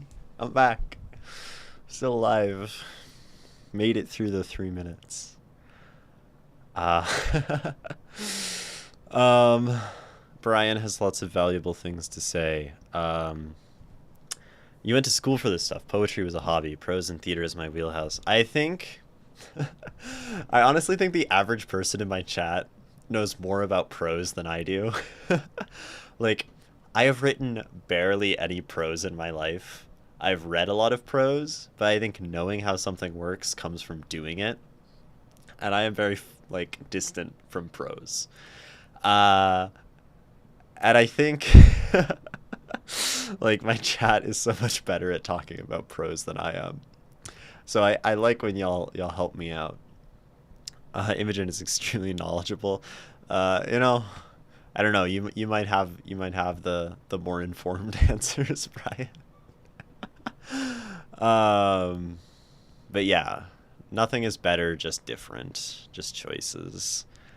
Important thing is to remain consistent throughout, regardless of what you choose. Yeah, or if you're going to have inconsistency, to choose that inconsistency very intentionally, right? I think if you read a lot as you do, you have inherent knowledge of how it should work and what captures your attention. Yes, I think that's predominantly true. And that's also why I'm much, much better at discussing poetry. And when I'm reading prose, I kind of feel like a deer in headlights because I've read less prose. I've read prose casually for my whole life, but critically, much less, right? Don't discredit yourself just because I have a formal education. Yeah, yeah, and I have an education in poetry, right, that I've developed personally through stream. And relative to that education, this sort of autodidactic education, uh, the prosaic knowledge is lacking, right? And that's not a, I think that's not a discrediting, it's an awareness. Something I'm acutely aware of, that, you know, getting better. I literally got up talking to my partner about everything author, and you said Lotus, and I was stomping my feet hysterically because the ending will determine your entire perception of the story. Ooh, that's exciting. Love an ending that really reframes things. You find stuff in poetry I never find, even if I'm doing it unconsciously when I write it. That's the beauty. That's the beauty. That's what I'm good at. One of my most incredible skills. Are we gonna make it to the ending? Yes. There's part 5, and then I think there's a little epilogue. And then part 1 and 2 we read on a prior stream. So we will finish this. So yeah. Part 5 we go into. So yeah, I think anyone who just showed up for this stream hasn't been there from the start. But regardless, we forge on. Time jump might be some criticism here. I mean, I think this is actually like quite the reasonable place for a time jump, right? Rather than like in the middle of paragraphs that you do before, where, right, we can build another house. And sort of the obvious next thing, right, is that, you know, maybe we don't really need to skip all the menial things and we can just go to like the house is built or whatever. Whereas sometimes the issue before in this work, the perceived issue, we'll say, not objectively an issue, is like where we would go from dialogue and conversation and all of that, and then we would just sort of not wrap it up and just become somewhere else. But yeah, at the end of a chapter, at the end of a part, definitely makes sense, like Brian says. Part 5. The city of Pakui. It's a funny name.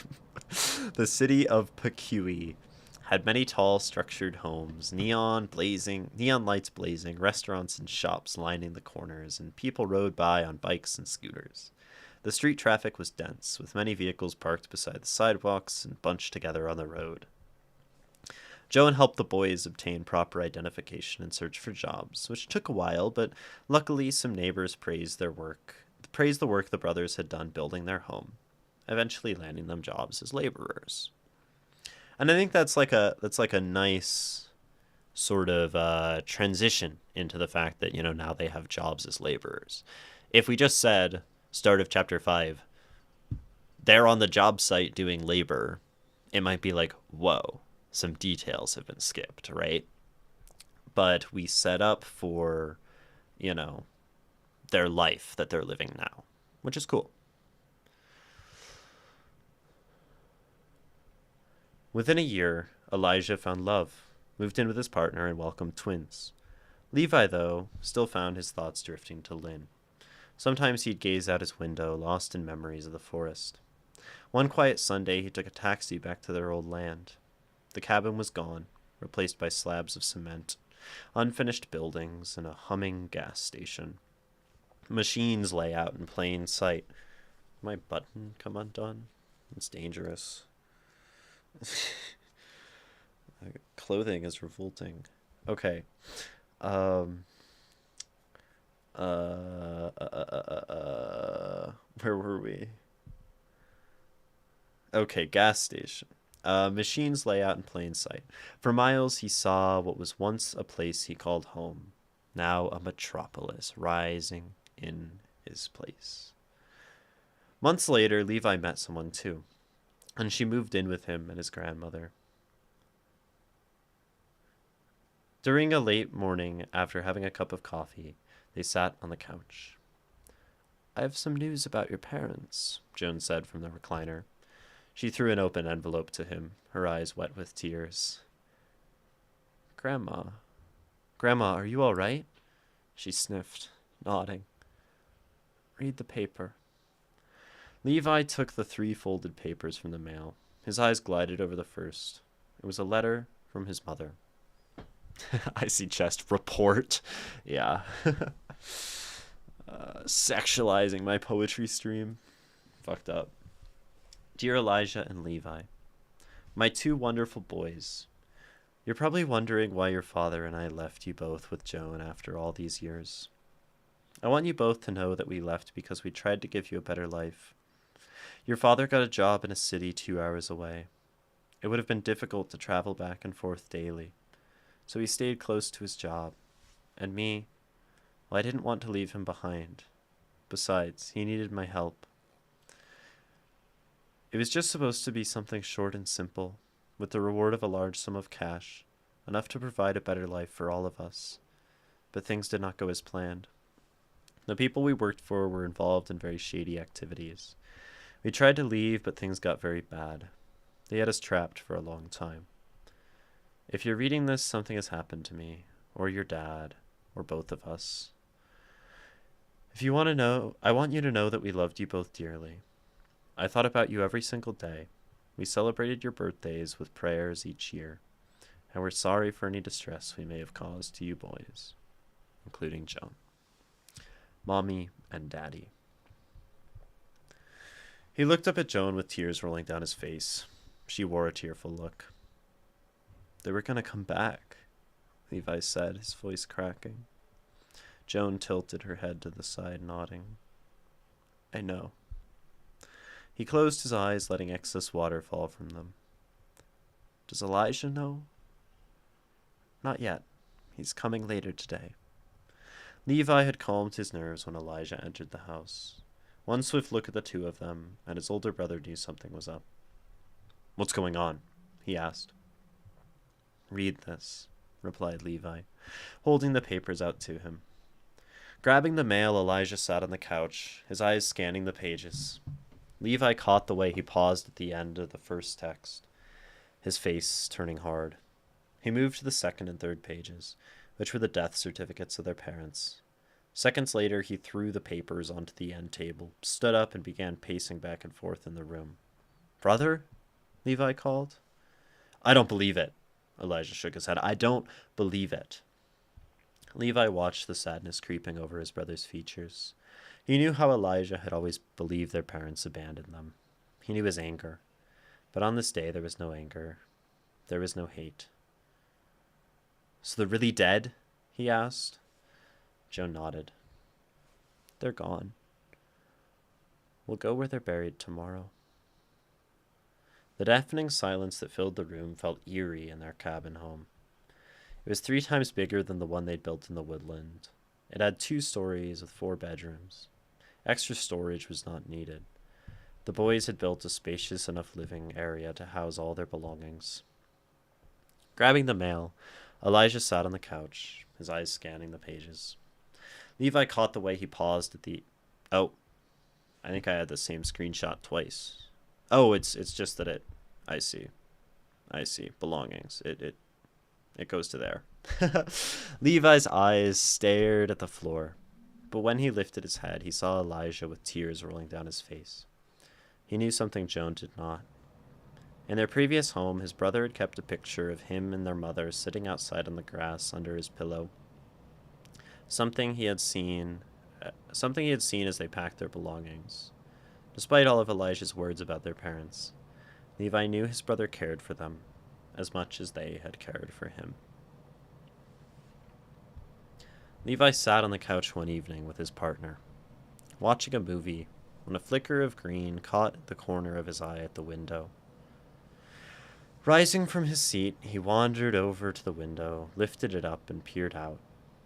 From there he saw the city in all its glory. Many skyscraper buildings and a huge parking lot full of parked vehicles. Honey, what's the matter? His girlfriend asked, wrapping an arm around his mid-waist. I thought I saw someone. Probably some teens walking past. There's been so many lurkers around these days because of that new city. Too many people hang around. Yeah, he whispered. But he was not convinced it was some random person. You know, I've been thinking lately, he said. I want to try a new project. Like what? She replied. Writing a book. Oh yeah, what would it be about? A woodsman and a water nymph. The end. The end. So, right, we have the story reframed as sort of being told back through his, like he's the one telling the story, maybe, is then a way to read it. Which I think is a cool thing within a story, right? One telling their own story. Then there's a number of ways to do that, right? Writing a book or telling that story to someone else, those kinds of things. And I think, so relating to the conversation we had earlier, you have this interesting thing because you have an omnipotent narrator, right? But you have an omnipotent narrator that is the character within the story just later in life, which affords you a lot of interesting things, right? Knowledge about Levi and his own thoughts because they're his own. But in terms of other people's existence, right, that's a limited perception. And I'm pretty sure you're consistent about that, right? Where you only ever tell us what Levi is thinking, and everything is sort of happening through Levi, right? Levi's in every scene, and it doesn't really like go anywhere else when he's not present. So I think that's good. I think that means the story is kind of told consistently with that perspective established at the end. As far as I can tell, you could certainly check back and ensure that sort of consistency. And, it gives an interesting decision, right, with the shoes and the clothes, because your narrator knows, right? Your narrator knows how the world works now. but your narrator is him. The little epilogue, Brian. So their parents die and they hear about their death through like a letter. And then there's a little epilogue with Levi and his partner. And he says he wants to write a story, write a book, and it's going to be called The Woodsman and the Water Nymph, which is the title of this short story. So it sort of establishes in retrospect that the omniscient third person narrator is Levi, right? In this sort of meta way. Yeah, a meta epilogue, exactly. Uh and so uh I think it makes the decision in the text consistent, right? Uh but it should also be consistent, feel consistent as a reader along the way, right? Which is the tricky thing. Writing is hard. But I think this is really nice, and it's a really nice story, and has some like nice exploration of things, right? With this ending that sort of twists it, and it just has this feeling of unresolvedness, right? Uh, we never know what happens, right? We never know what happens to Lynn, and with her being this sort of loss of innocence that's destroyed at the same time as him going to the city and losing his innocence. Maybe there's, a number of sort of uh, uh, symbolic places one's brain could go here, right? The idea of this sort of abrupt, curt end to childhood, and then all we have to recall it is stories or whatever. Um, yeah. My only problem with prose is Ginny has go to sleep voice. Yeah, I suppose I do, right? And it doesn't help when we're reading something sort of fairy tale, basically a bedtime story at that point, right? So you can certainly, since you're in third person past tense, say things like heals, though he didn't know what those were at the time. Ah, because he knows now. That's an interesting like hint that points toward it, right? Heals, though he didn't know at the time. And then I think that would be satisfying. I like that way of writing it. Not only keeps the story flowing for the reader who knows what those things are too, but it hints at the fact that Levi is narrating his own past. Yeah, or at least hints at a future where he has knowledge and doesn't leave you with like the questioning part. So yeah.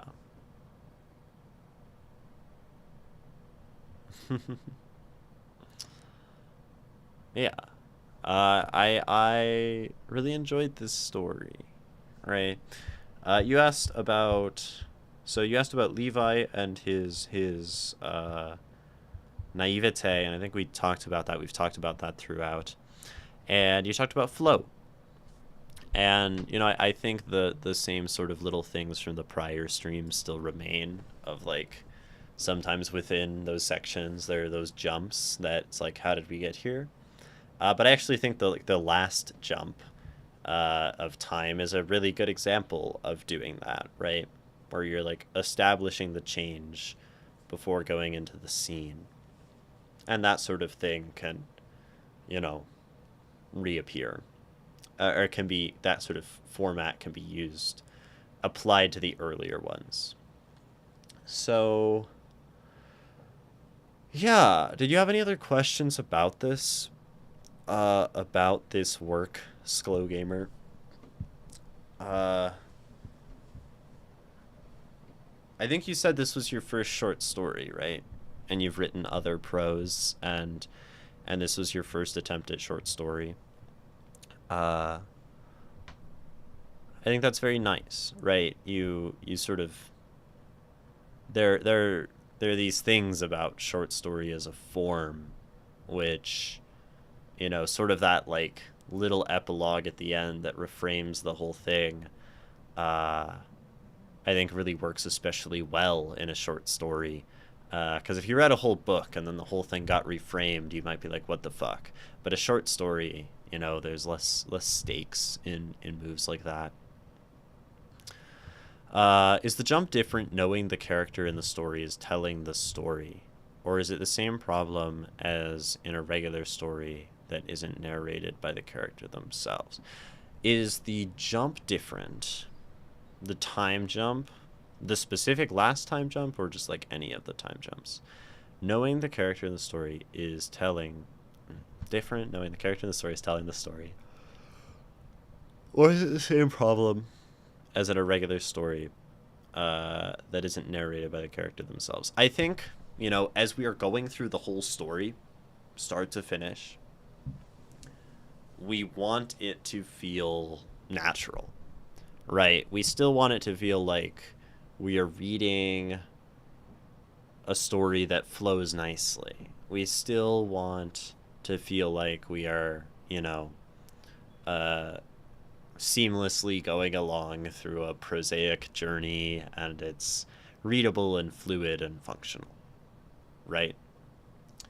The perspective of which I don't think should necessarily have bearing over that, because we want our work to flow no matter what, unless we intentionally decide to have things that break flow. I don't think you want that here. I don't know if that answers that question, or if you'd like to clarify, but you limited yourself while writing this, yeah, and I think limiting is nice, right, to sort of fit within the constraints of a form, and I also think that now that you've done that, right, you can continue on in the short story, and rather than seeing it as something limiting, you can see it as ways to explore beyond this as a starting point, where you can broaden your understanding of how to engage with a short story and how to engage with flow and perspective and length and description, right? Where now that you've started at this point, you can broaden and explore, and it no longer has to be a limiting, right, but an emergence of stuff. Yeah.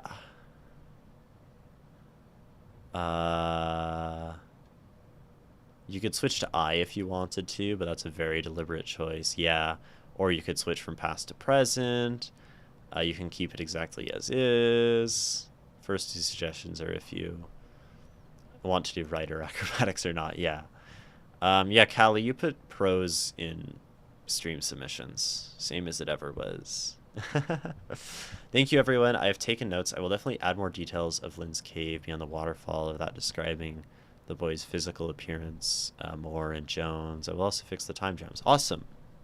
And, I'd also, more so, right? More so than those edits. Editing is great, right? Editing's great because it leads you to a final product. What I would be way more excited to see you do as a fellow artist is to go write another short story. And to write a short story that demonstrates, right, that like these new ideas in mind, right? Because we can sit iterating something forever, or we can continue to explore. And I think as artists, and I don't know how long you've been an artist or how old you are, but I sort of have like a general assumption that people watching Twitch are young because it's Twitch. So maybe as a young artist, the most useful thing we can do, I think, is to not get caught in the things we've already made, but to continue to create new things and to continue to grow. So I strongly encourage that. But of course, also, yeah, sorry, Brian. I know you're not young because you've said so, but everyone who comes in, I assume they're like my age, or younger. My 42 is showing, yeah. I'll definitely write another short story. I had so much fun with that. This awesome. Yeah, and there's so much to explore, right? Because you can explore, other tones and feelings and other perspectives and other genres of short story. So it's a really fun thing. Man, now I want to write a short story. Ray Bradbury says, if you want to do something, just do it. As an artist, if you're sort of constraining your love and your ideas with sort of anxieties, you're doing yourself a disservice. Quoting Ray Bradbury because I've been listening to him lately. Short story is a great way to practice focus because you have limited space. Right, it's like what Nikki says, recommending that people write brief poems to practice because that really forces you to choose your words and your story beats wisely. If you wrote a short story, would you limit yourself on words? No. I don't think I would struggle with that because I don't think I could write much more than a short story. I think I would really have to push myself to get to 7,000 words, Sklo Gamer, where you had to rein yourself in. As a matter of fact, short stories are defined as 5,000 words or less. Nah, definitions are a lie. I think Sklo Gamer said they limited themselves to 7K, but no, I think these are fluid boundaries, right? I've read something, I think novella and short story and like vignette, all of these things really like blend into each other. And flash fiction, right? When is it so short it becomes flash fiction? I think like putting numerical things on this is limiting personally. But that's, and that comes from me reading poetry and prose poetry and prose that is poetic and just understanding that everything is this really fluid continuum and that like poetry can exist within prose. So, and like a short story to me also sometimes they have a feeling to them, right? Where, a short story, where like a novella maybe feels different. I knew I did not want this story to be as long as a novel. Yeah. Novellas are typically broken into chapters or parts like yours. Short stories don't label their jumps, generally speaking. Interesting. I didn't know that. I also feel like there's exceptions. I can actually show you an exception right now. I'll be back.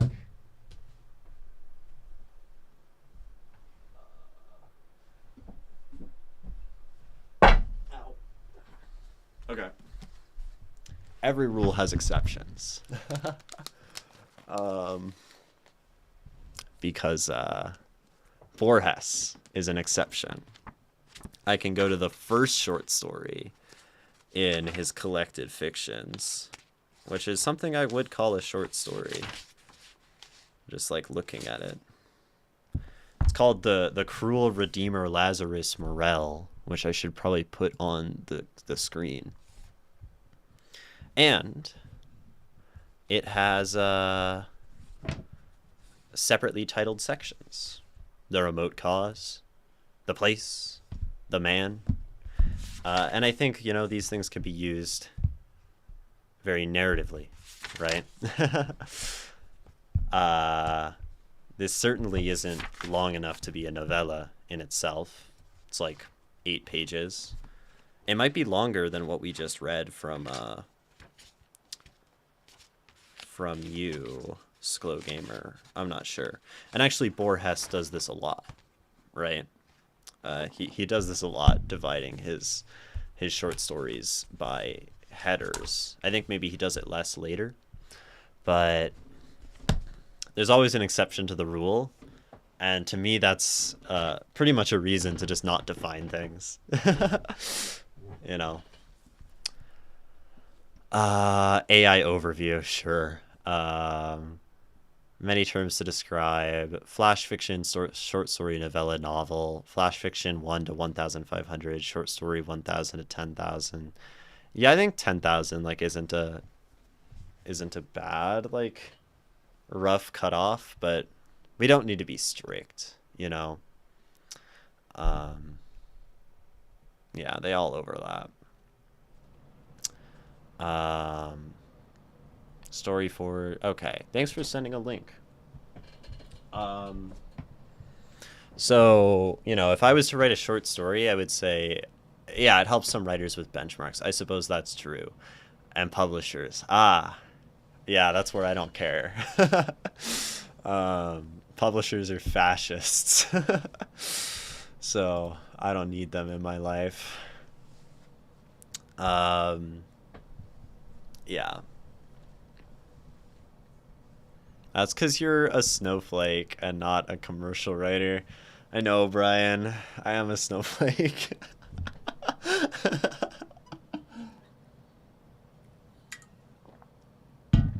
I Why Twitch blocked that word? Because snowflake is used I think in the term of like being mean to people as like you're such a special snowflake, you're someone who like makes themselves like special or more important, or sometimes also used for like mental illness sometimes, specifically regarding autism, uh, where someone would say, you know, you're not, you know, like less than someone else. You're just special, right? You're a special snowflake. And then that turned into an insult. Uh, 'Cause, yeah. But I was one of those kids, so weird and special. Snowflakes should find cooler places to live. Yeah, probably, right? You know, I love you or I wouldn't have stayed subbed for 20 months. Yeah, that's, thanks. um, I am a special snowflake. Started out as wow, this person is special, and became oh great, another person who thinks they're special. Yeah.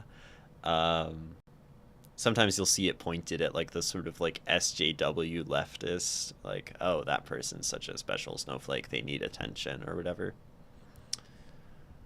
I have 8 minutes in zone 4. I've achieved VO2 max training. Good job, Callie. Glad your VO2 max is going up. I train my VO2 max by playing the saxophone on stage and dancing around, blasting punk music. VO2 max is like oxygen capacity, which like athletes and actually like wind musicians care about. Although musicians don't really, they're just most of the time playing it. But you can intentionally train it through certain things, through certain cardio. Uh, and there's these things called zones, like cardio zones, where zone 1 is like rest and zone 2 is very light exertion, which is where a lot of people recommend you run, where like you run slowly, where you're not breathing heavily, and that's like kind of best for certain kinds of things, endurance particularly. Zone 3 is more, zone 4 is very intense, zone 5 is like overdoing it, I believe. So, yeah. Okay, guys, I need to eat breakfast. Yes, go nourish yourself. You've gotten a lot of mental nourishment. Now go get some physical nourishment. uh, so what? You're telling me there's definitions of breath control within music? There's breath counts, kind of like word counts. Interesting. Apparently, I'm in sarcasm mode. Yeah, I think musicians don't usually care about the VO2 max exercise stuff. That's definitely like an athlete thing, but uh, definitely like breath endurance and that kind of stuff is very important for musicians. And I've been practicing every day again because last weekend I had a double show where I was playing with two different groups the same night on the same show, playing sax. And by the second one, I was dead. I was gassed. My mouth wasn't keeping a seal around the mouthpiece. I was like out of breath. I was struggling, and I'm like, I gotta train, you know? So I've been practicing Bach and playing his... I think I'm gonna try to learn his whole second cello suite. I've learned the prelude of the first one back in high school, the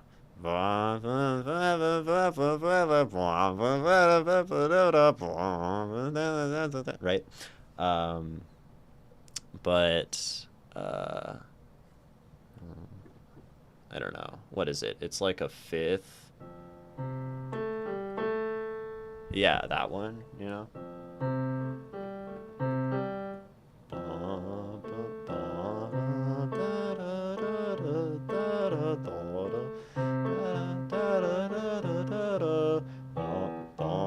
You know, whatever. Don't know it on the piano. One, probably not very interesting on piano. My client loves classical music. I love classical music. Lotus, did you hear me playing that Studio Ghibli song? No. I have no idea what you're talking about. No idea at all. Since I have some people here, I want to read you guys something I wrote this morning because I haven't edited it all, and I wrote it this morning, as I said already, and I just want to share it with someone because it's an essay and I think it's cool. Spirited Away on piano. You played it and recorded it. That's badass. I've been learning Avril 14th by Aphex Twin on piano as my first ever piano piece. It's like an ambient. That's an ambient musician for those who don't know. I don't know how hip we are here, but it's oh wait, I have to turn the volume. Yeah.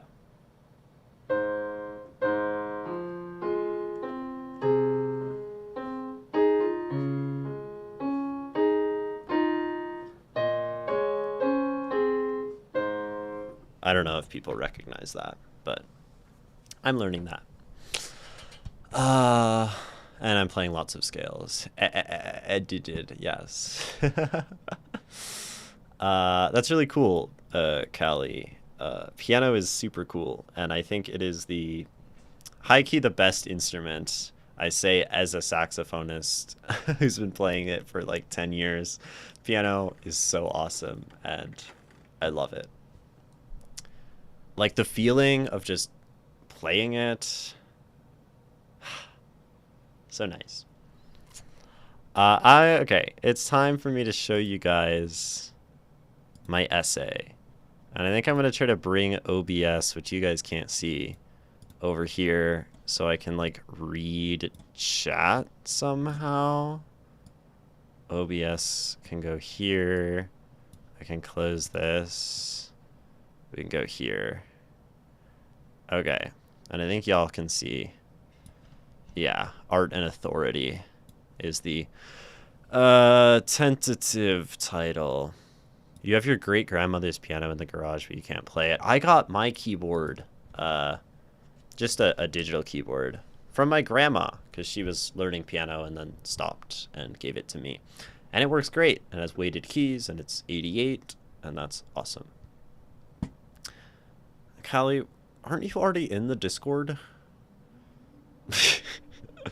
Why are you trying to, like, pull up the Discord link?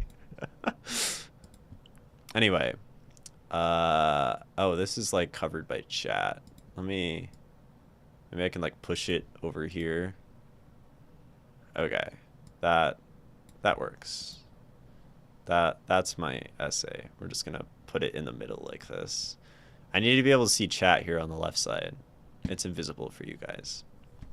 Okay, I'm going to read this. Basically, I'm probably just going to be like editing it as I go if I see anything that needs changes. So I need to plug in my keyboard, my typing keyboard real fast. Okay, typing keyboard is typing. Now I can type in chat, which is cool. And I can type here, which is good. Because reading things out loud will naturally lead me to find errors, right? That's my word Everest today. Edited? Yeah, I guess so. That and apotheosis. I just am really liking that word today. Obviously was using it this morning. So I probably don't need to have them self there, and that's maybe why it's underlined. It can just be they. Those grappling with a world where they cannot. Okay, I'm gonna read this. This will eventually go in my Substack. I'm just using y'all as listeners because I have a Twitch stream. Art and authority. In an uncertain and increasingly godless world, fascism offers truth. The apotheosis or ascension to godhood of a single figure who subsequently provides order, good, safety, punishment, and the other stabilities of a god reigning with absolute authority. To those grappling with a world where they cannot create solid footing to stand upon, whether financially, socially, educationally, or otherwise, belief in a god leader acts as a convenient exit from the heaviest problems weighing upon them. Where did that go? I hate this opening. Wow, it's so uppity. Life becomes more tolerable when the burden of personal morality is vested in a figure big enough to bear it. While satisfying for those able to fling themselves down to kiss a leader's feet, many are not afforded the choice to do so, often because fascism historically does not create deities powerful enough to redeem all people, and chooses a select few while leaving the rest behind. Some decide to reject authority regardless, and some don't have a choice in the matter. For artists, the decision is already made. Art inherently rejects authority. The artist who does not finds that authority eventually rejects them, or finds the truth provided by their god leader to be ultimately insufficient. Art fundamentally challenges authority in at least 3 ways. Artists generate their own truth through the immediate act of art making, refine their notions of truth over long-term artistry, and necessarily engage in discourse regarding truth by sharing and consuming art. Fascism and other ultimate truths stand in the way of these processes, attempting to prescribe truths and solidify them in their subjects' minds. It's not bad. That's pretty bad. Generating truth. To understand how artistic acts generate truth, some definition of art must be established.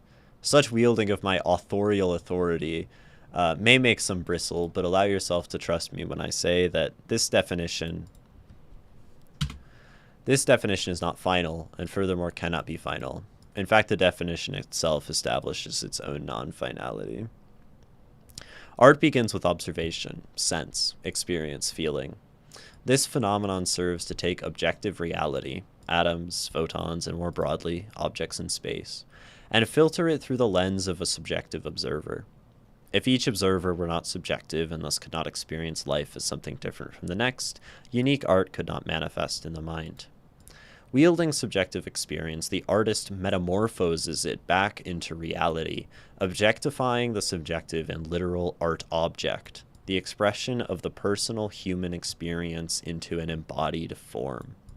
For example, Mary sees a grasshopper, object, and appreciates the beauty, fragility, and elegance of the creature, subjective experience. She observes the natural way it moves, relating it to her own experience of prayer. Again, subjective experience.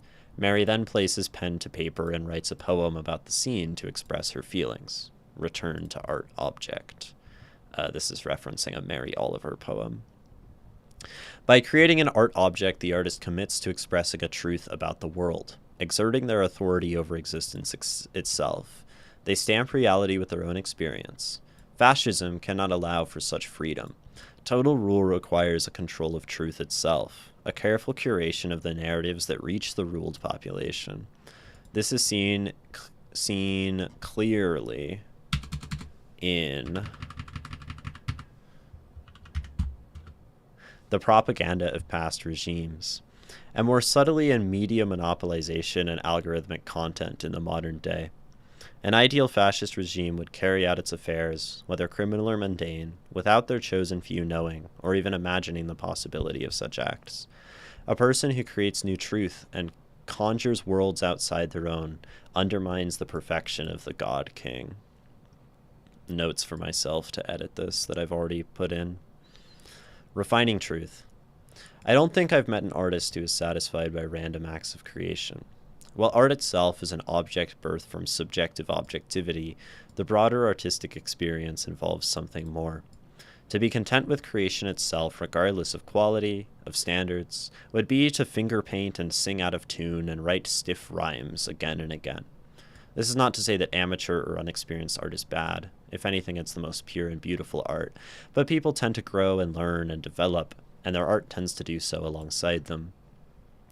What, then, is the artist developing toward? Truth.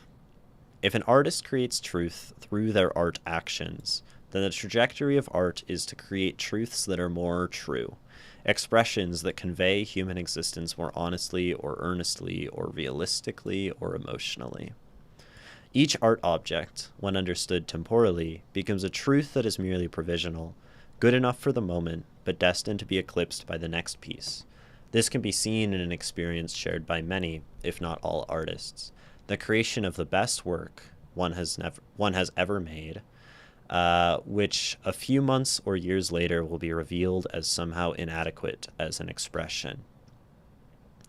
Thus, art comes with a tacit acknowledgement that truth is not finite, but instead iterative. A ruler who wants their people to believe in the ultimate authority of themselves and their regime wouldn't want such a dangerous notion among their people. What if people began to see the regime's truth as inadequate, needing refinement? What if they came to believe that the regime would someday end and be replaced by something new? These thoughts destroy the authority of the fascist and position truth as something that is impossible to wield in perpetuity. Artists liquefy truth such that it slips from the iron fist. Sharing truth. Yet the artistic process remains incomplete. We have created art and refined it towards something more true. But if we stuffed the painting into the closet now, the whole pursuit would be fraught. Art is finalized in sharing, in seeing it reflected back upon a separate perceiver. This reverses the process carried out in creation. Now, the experiencer begins with art object and feels a subjective reaction to it, completing the process by forming an interpretation, a new object, truth, in their mind. Art cannot be finished until it is shared, as the performance of art is a commitment to the truths expressed within. Presenting art to another ends the process of subjective iteration, at least provisionally by sharing a concrete message. At the same time, it creates the possibility for new subjectifying. The truths within a piece can be discussed among the interpreters of art, and even the artists themselves, if they are willing.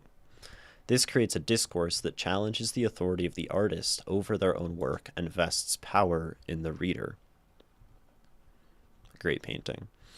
It goes without saying that discourse about what is true, what should be accepted, who has authority over their creation, is dangerous to the regime. The mere act of bringing people together to recognize each other's humanity and feel together presents a danger regardless of what those people feel, since those feelings will most likely depart from the fascist's ideal. Humans are imperfect after all, and while that leads us to crave truth, authority, in some cases fascism, it is the same force that dismantles the structures we desire. Art serves as a catalyst for our imperfection, accelerating these changes. Living as art as resistance. The astute reader will look at my definition of art, the experience of objects through subjectivity re-expressed into object, and notice that it encompasses a number of things that conventionally are not considered to be art. For example, language is an object that we subjectively choose and experience, shared with others, rooted in our attempts at understanding objective reality. In fact, any action we could take could be defined as art through this definition. At the moment, I'm satisfied with this as a feature of the definition rather than a bug. It suggests that our lives are a constant pursuit toward a truth that is more true, and an artistic life is a life where one never settles into believing the inadequate truths presented by the world and its dictators, gods, dogmas, and static identities. The artistic life is one where the self is constantly reshaped, defying the forms presented by reality. Artistry, then, is an ethical and political process. The artistic life is to resist constantly, with the understanding that nothing in the world will satisfy one's fundamental craving for truth, but to pursue truer truths anyway. Art and authority. Yeah, I wrote that this morning. I thought it was kind of neat and wanted to read it to someone, obviously. um Needs work, needs edits, needs help with flow, certainly. But I think it has useful ideas if I can actually explain them decently and in a more artistic way. Because I find my essays can be kind of bland, right? Like I struggle with making essays a flowing artistic statement as much as a you know, whatever the other thing is, purely didactic, purely just like idea, because that's how I'm thinking, right? I'm trying to like process and understand art in my own head, and that isn't artistic. The way that I think isn't very artistic. Because thinking isn't artistic, right? Art is feeling and engaging with those things. And that's a tricky thing about the essay, I think, because it seeks to present something intellectual in a somewhat artistic way. I mean, we also just have like the personal essay, which doesn't have to actually have any thought at all. I mean, they have thought. Nothing against the personal essayists, but yeah, definitely a neat read. Well, thank you. I think I like it, and because I like it, I want to work on it and edit it before like posting it online. So a few things that I noticed about it, right? If we are to go sort of analyze my own work, is the start is just too out of pocket. It's so abstract. I think it's just like throwing words at the reader. I think this is like pretty much unreadable, like for most people who just like open this. So probably like start less abstract, less intellectual snob, right? And then I like that I can be incredibly harsh with my own writing. And we established this idea of God, and I think there can be a stronger connection between fascism and godhood, right? Because we come back to this idea through like art threatening perfect, sort of unflinching authority of God. So to make a stronger connection between God and fascism at the beginning, I think would be nice, and not to say it in such a god awful manner.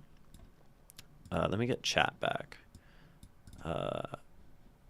So that's like, I think, important, right, in terms of editing as I read this and thought about it. And then let's see, observational of this, and then once we do that, we can sort of, this was a note I had, right? God metaphor continues to embody God as creator, because then you sort of present a challenge between the artist acting as God, acting as a creator, and how to act as a creator is a threat to an order that is prescribed by someone else, right? And I think that could kind of smooth out some of this section. And then I'm not sure how I feel about these like starts that are like I, and these starts that are like we. I think they feel I mean, there's sort of a pattern of it, right? Since I do it here, right? I talk about in a meta sense the definition. I say like trust me. I'm like 50-50 on that. It does give like a personality to the work, and I think my thought is that there should either be more I, or less I, right? Because if we have more I throughout, it makes it sort of personable, maybe more artistic, perhaps, more engaged with the reader. And then less I would be like a full nonfiction writing. I just feel like I don't commit to one side either way, right? So I should just, choose something. Uh, I actually like that I use like the Mary Oliver poem here because she talks about prayer, and it sort of ties in a way with this like art godhood kind of theme. So I think it's a thematically appropriate poem, right? Uh, so and then when we continue the God metaphor, right? Uh, This one is about creating new truths, right? Generating truth, being a creator, and how that goes against authority to be able to create with authority.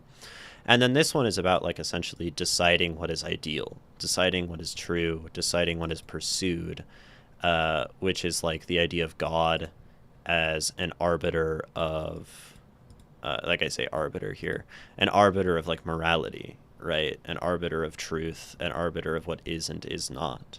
When we can discard truths, it gives us the power to curate, you know, what truths are valid and which are not, and thus we can label, the sort of fascist, the government, the static belief as, you know, non-true.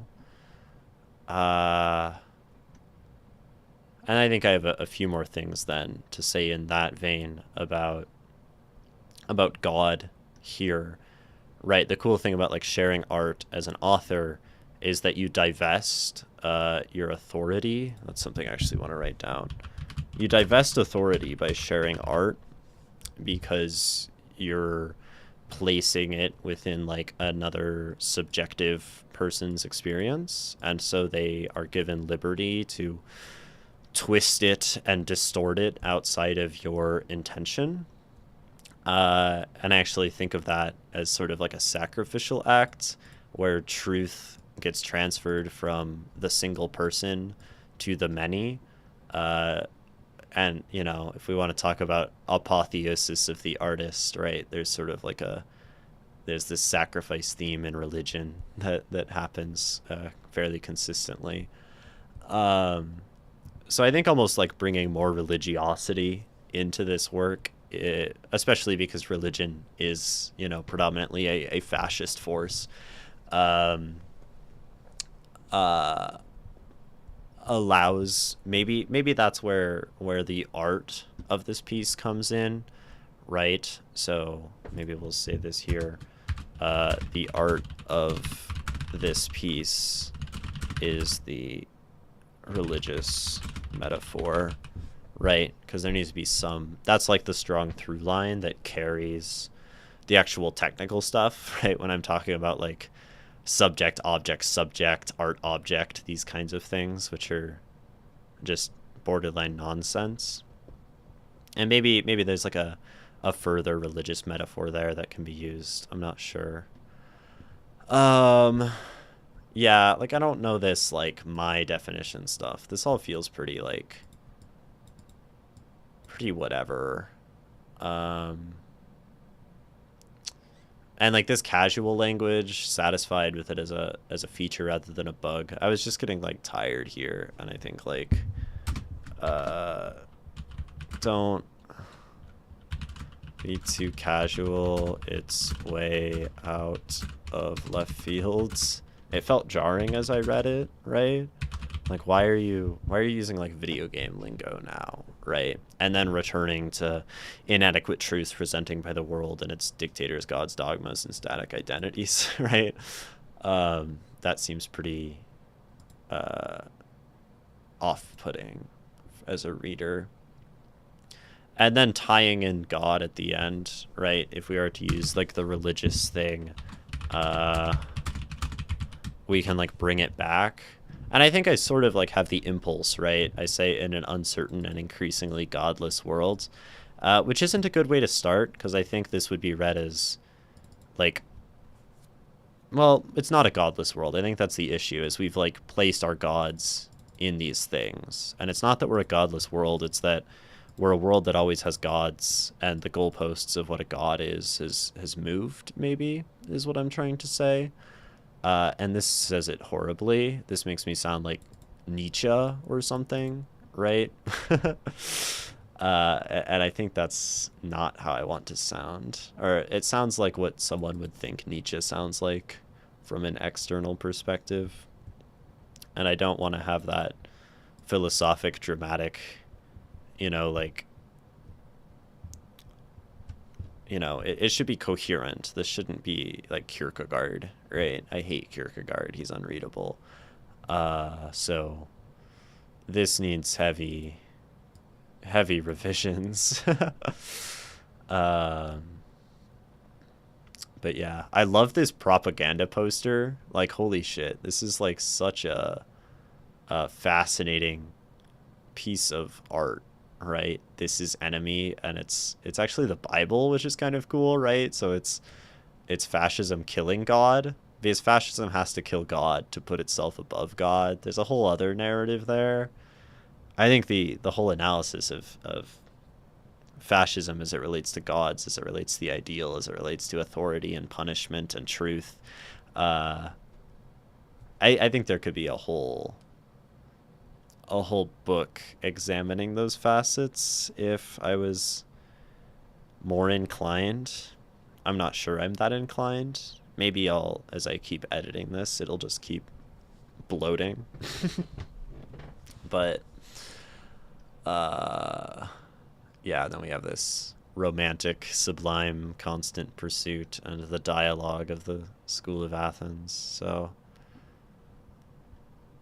I don't know if this section needs a picture. It has the Mary Oliver poem, so that's an AI generated image, I think. It looks like it for sure. This is a great poem, though. We love Mary. Yeah, I don't know. My tone is so much different, right? Reading my own work rather than reading people's on stream. I have this way, like, of just rushing through, and which maybe is bad, right? Like, maybe it would be more beneficial to me to slow down and read my own work in the way that I give it time, that I give other people's work time. Maybe it's just because I'm doing mental shorthand and I know everything in the work already. But often there's things in the work that we don't see that we wrote, and slowing down can help with that. But this is something that I think I will always maintain, is that the hardest work to analyze honestly is our own work, because it's so hard to approach it with an open mind, and like analysis dies with foregone conclusions. And if we've already concluded what we think about a work, then we're not engaging in the analytic act. We're engaging in, self-gratification, essentially. We're just like knee deep in an ad break. Whatever. I'm gonna end stream soon anyway.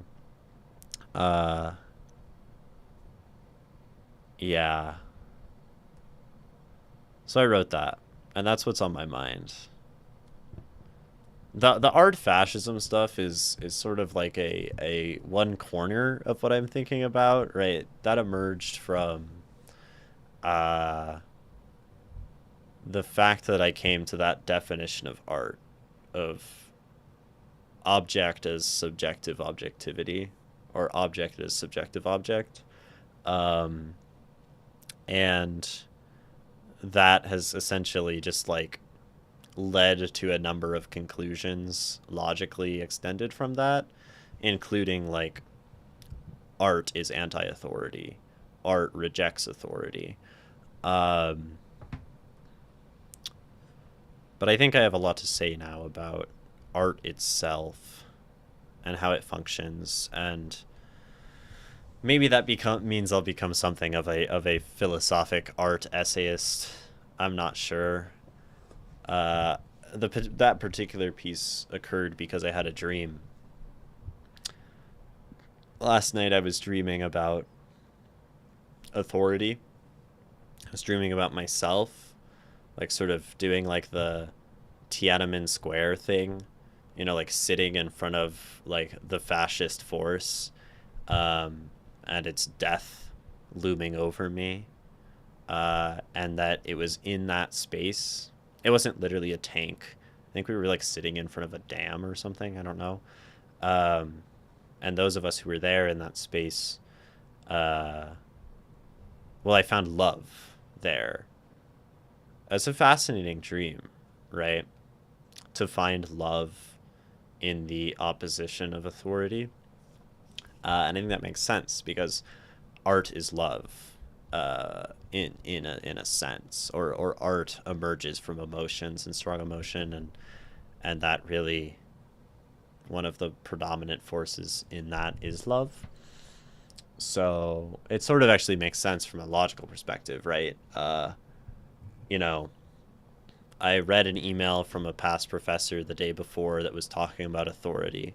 I had a dream about myself in relation to authority, and myself as an artist would be sort of underneath, or the target and the enemy of authority.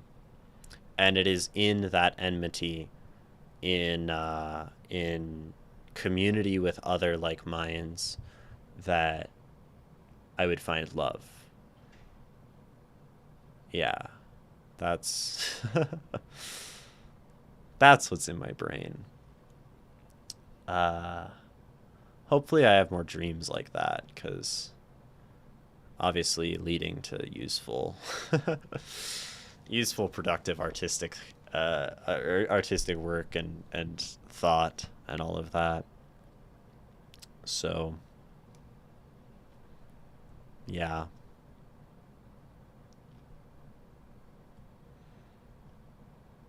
But I really like this idea in the essay of, not that, share my screen, of life as art, right?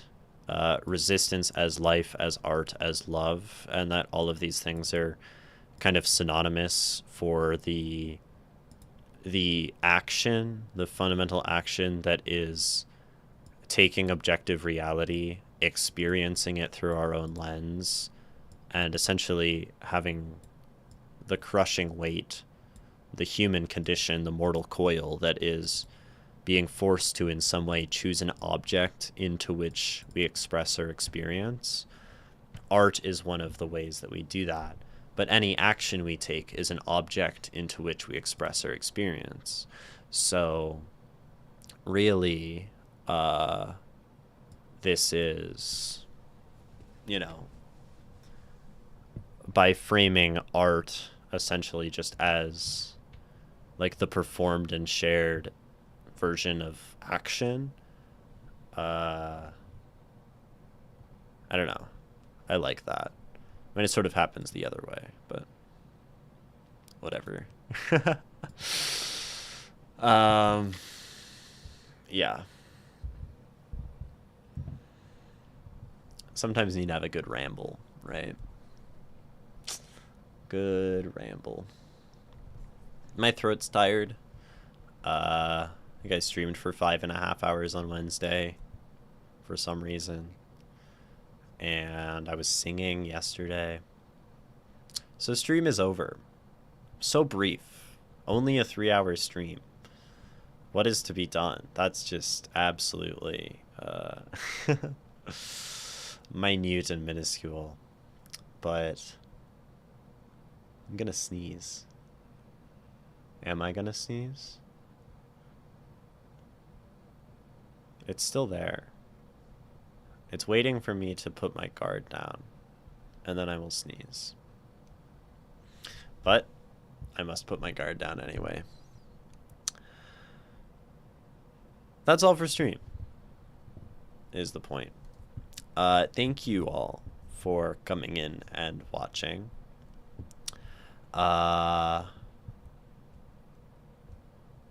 Thank you to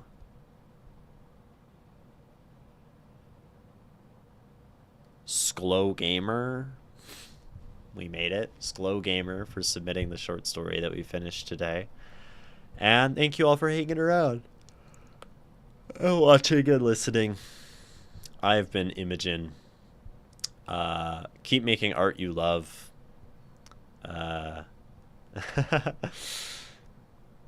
That's what that essay is for me, right? Art that I love, even though it's very, very unpolished.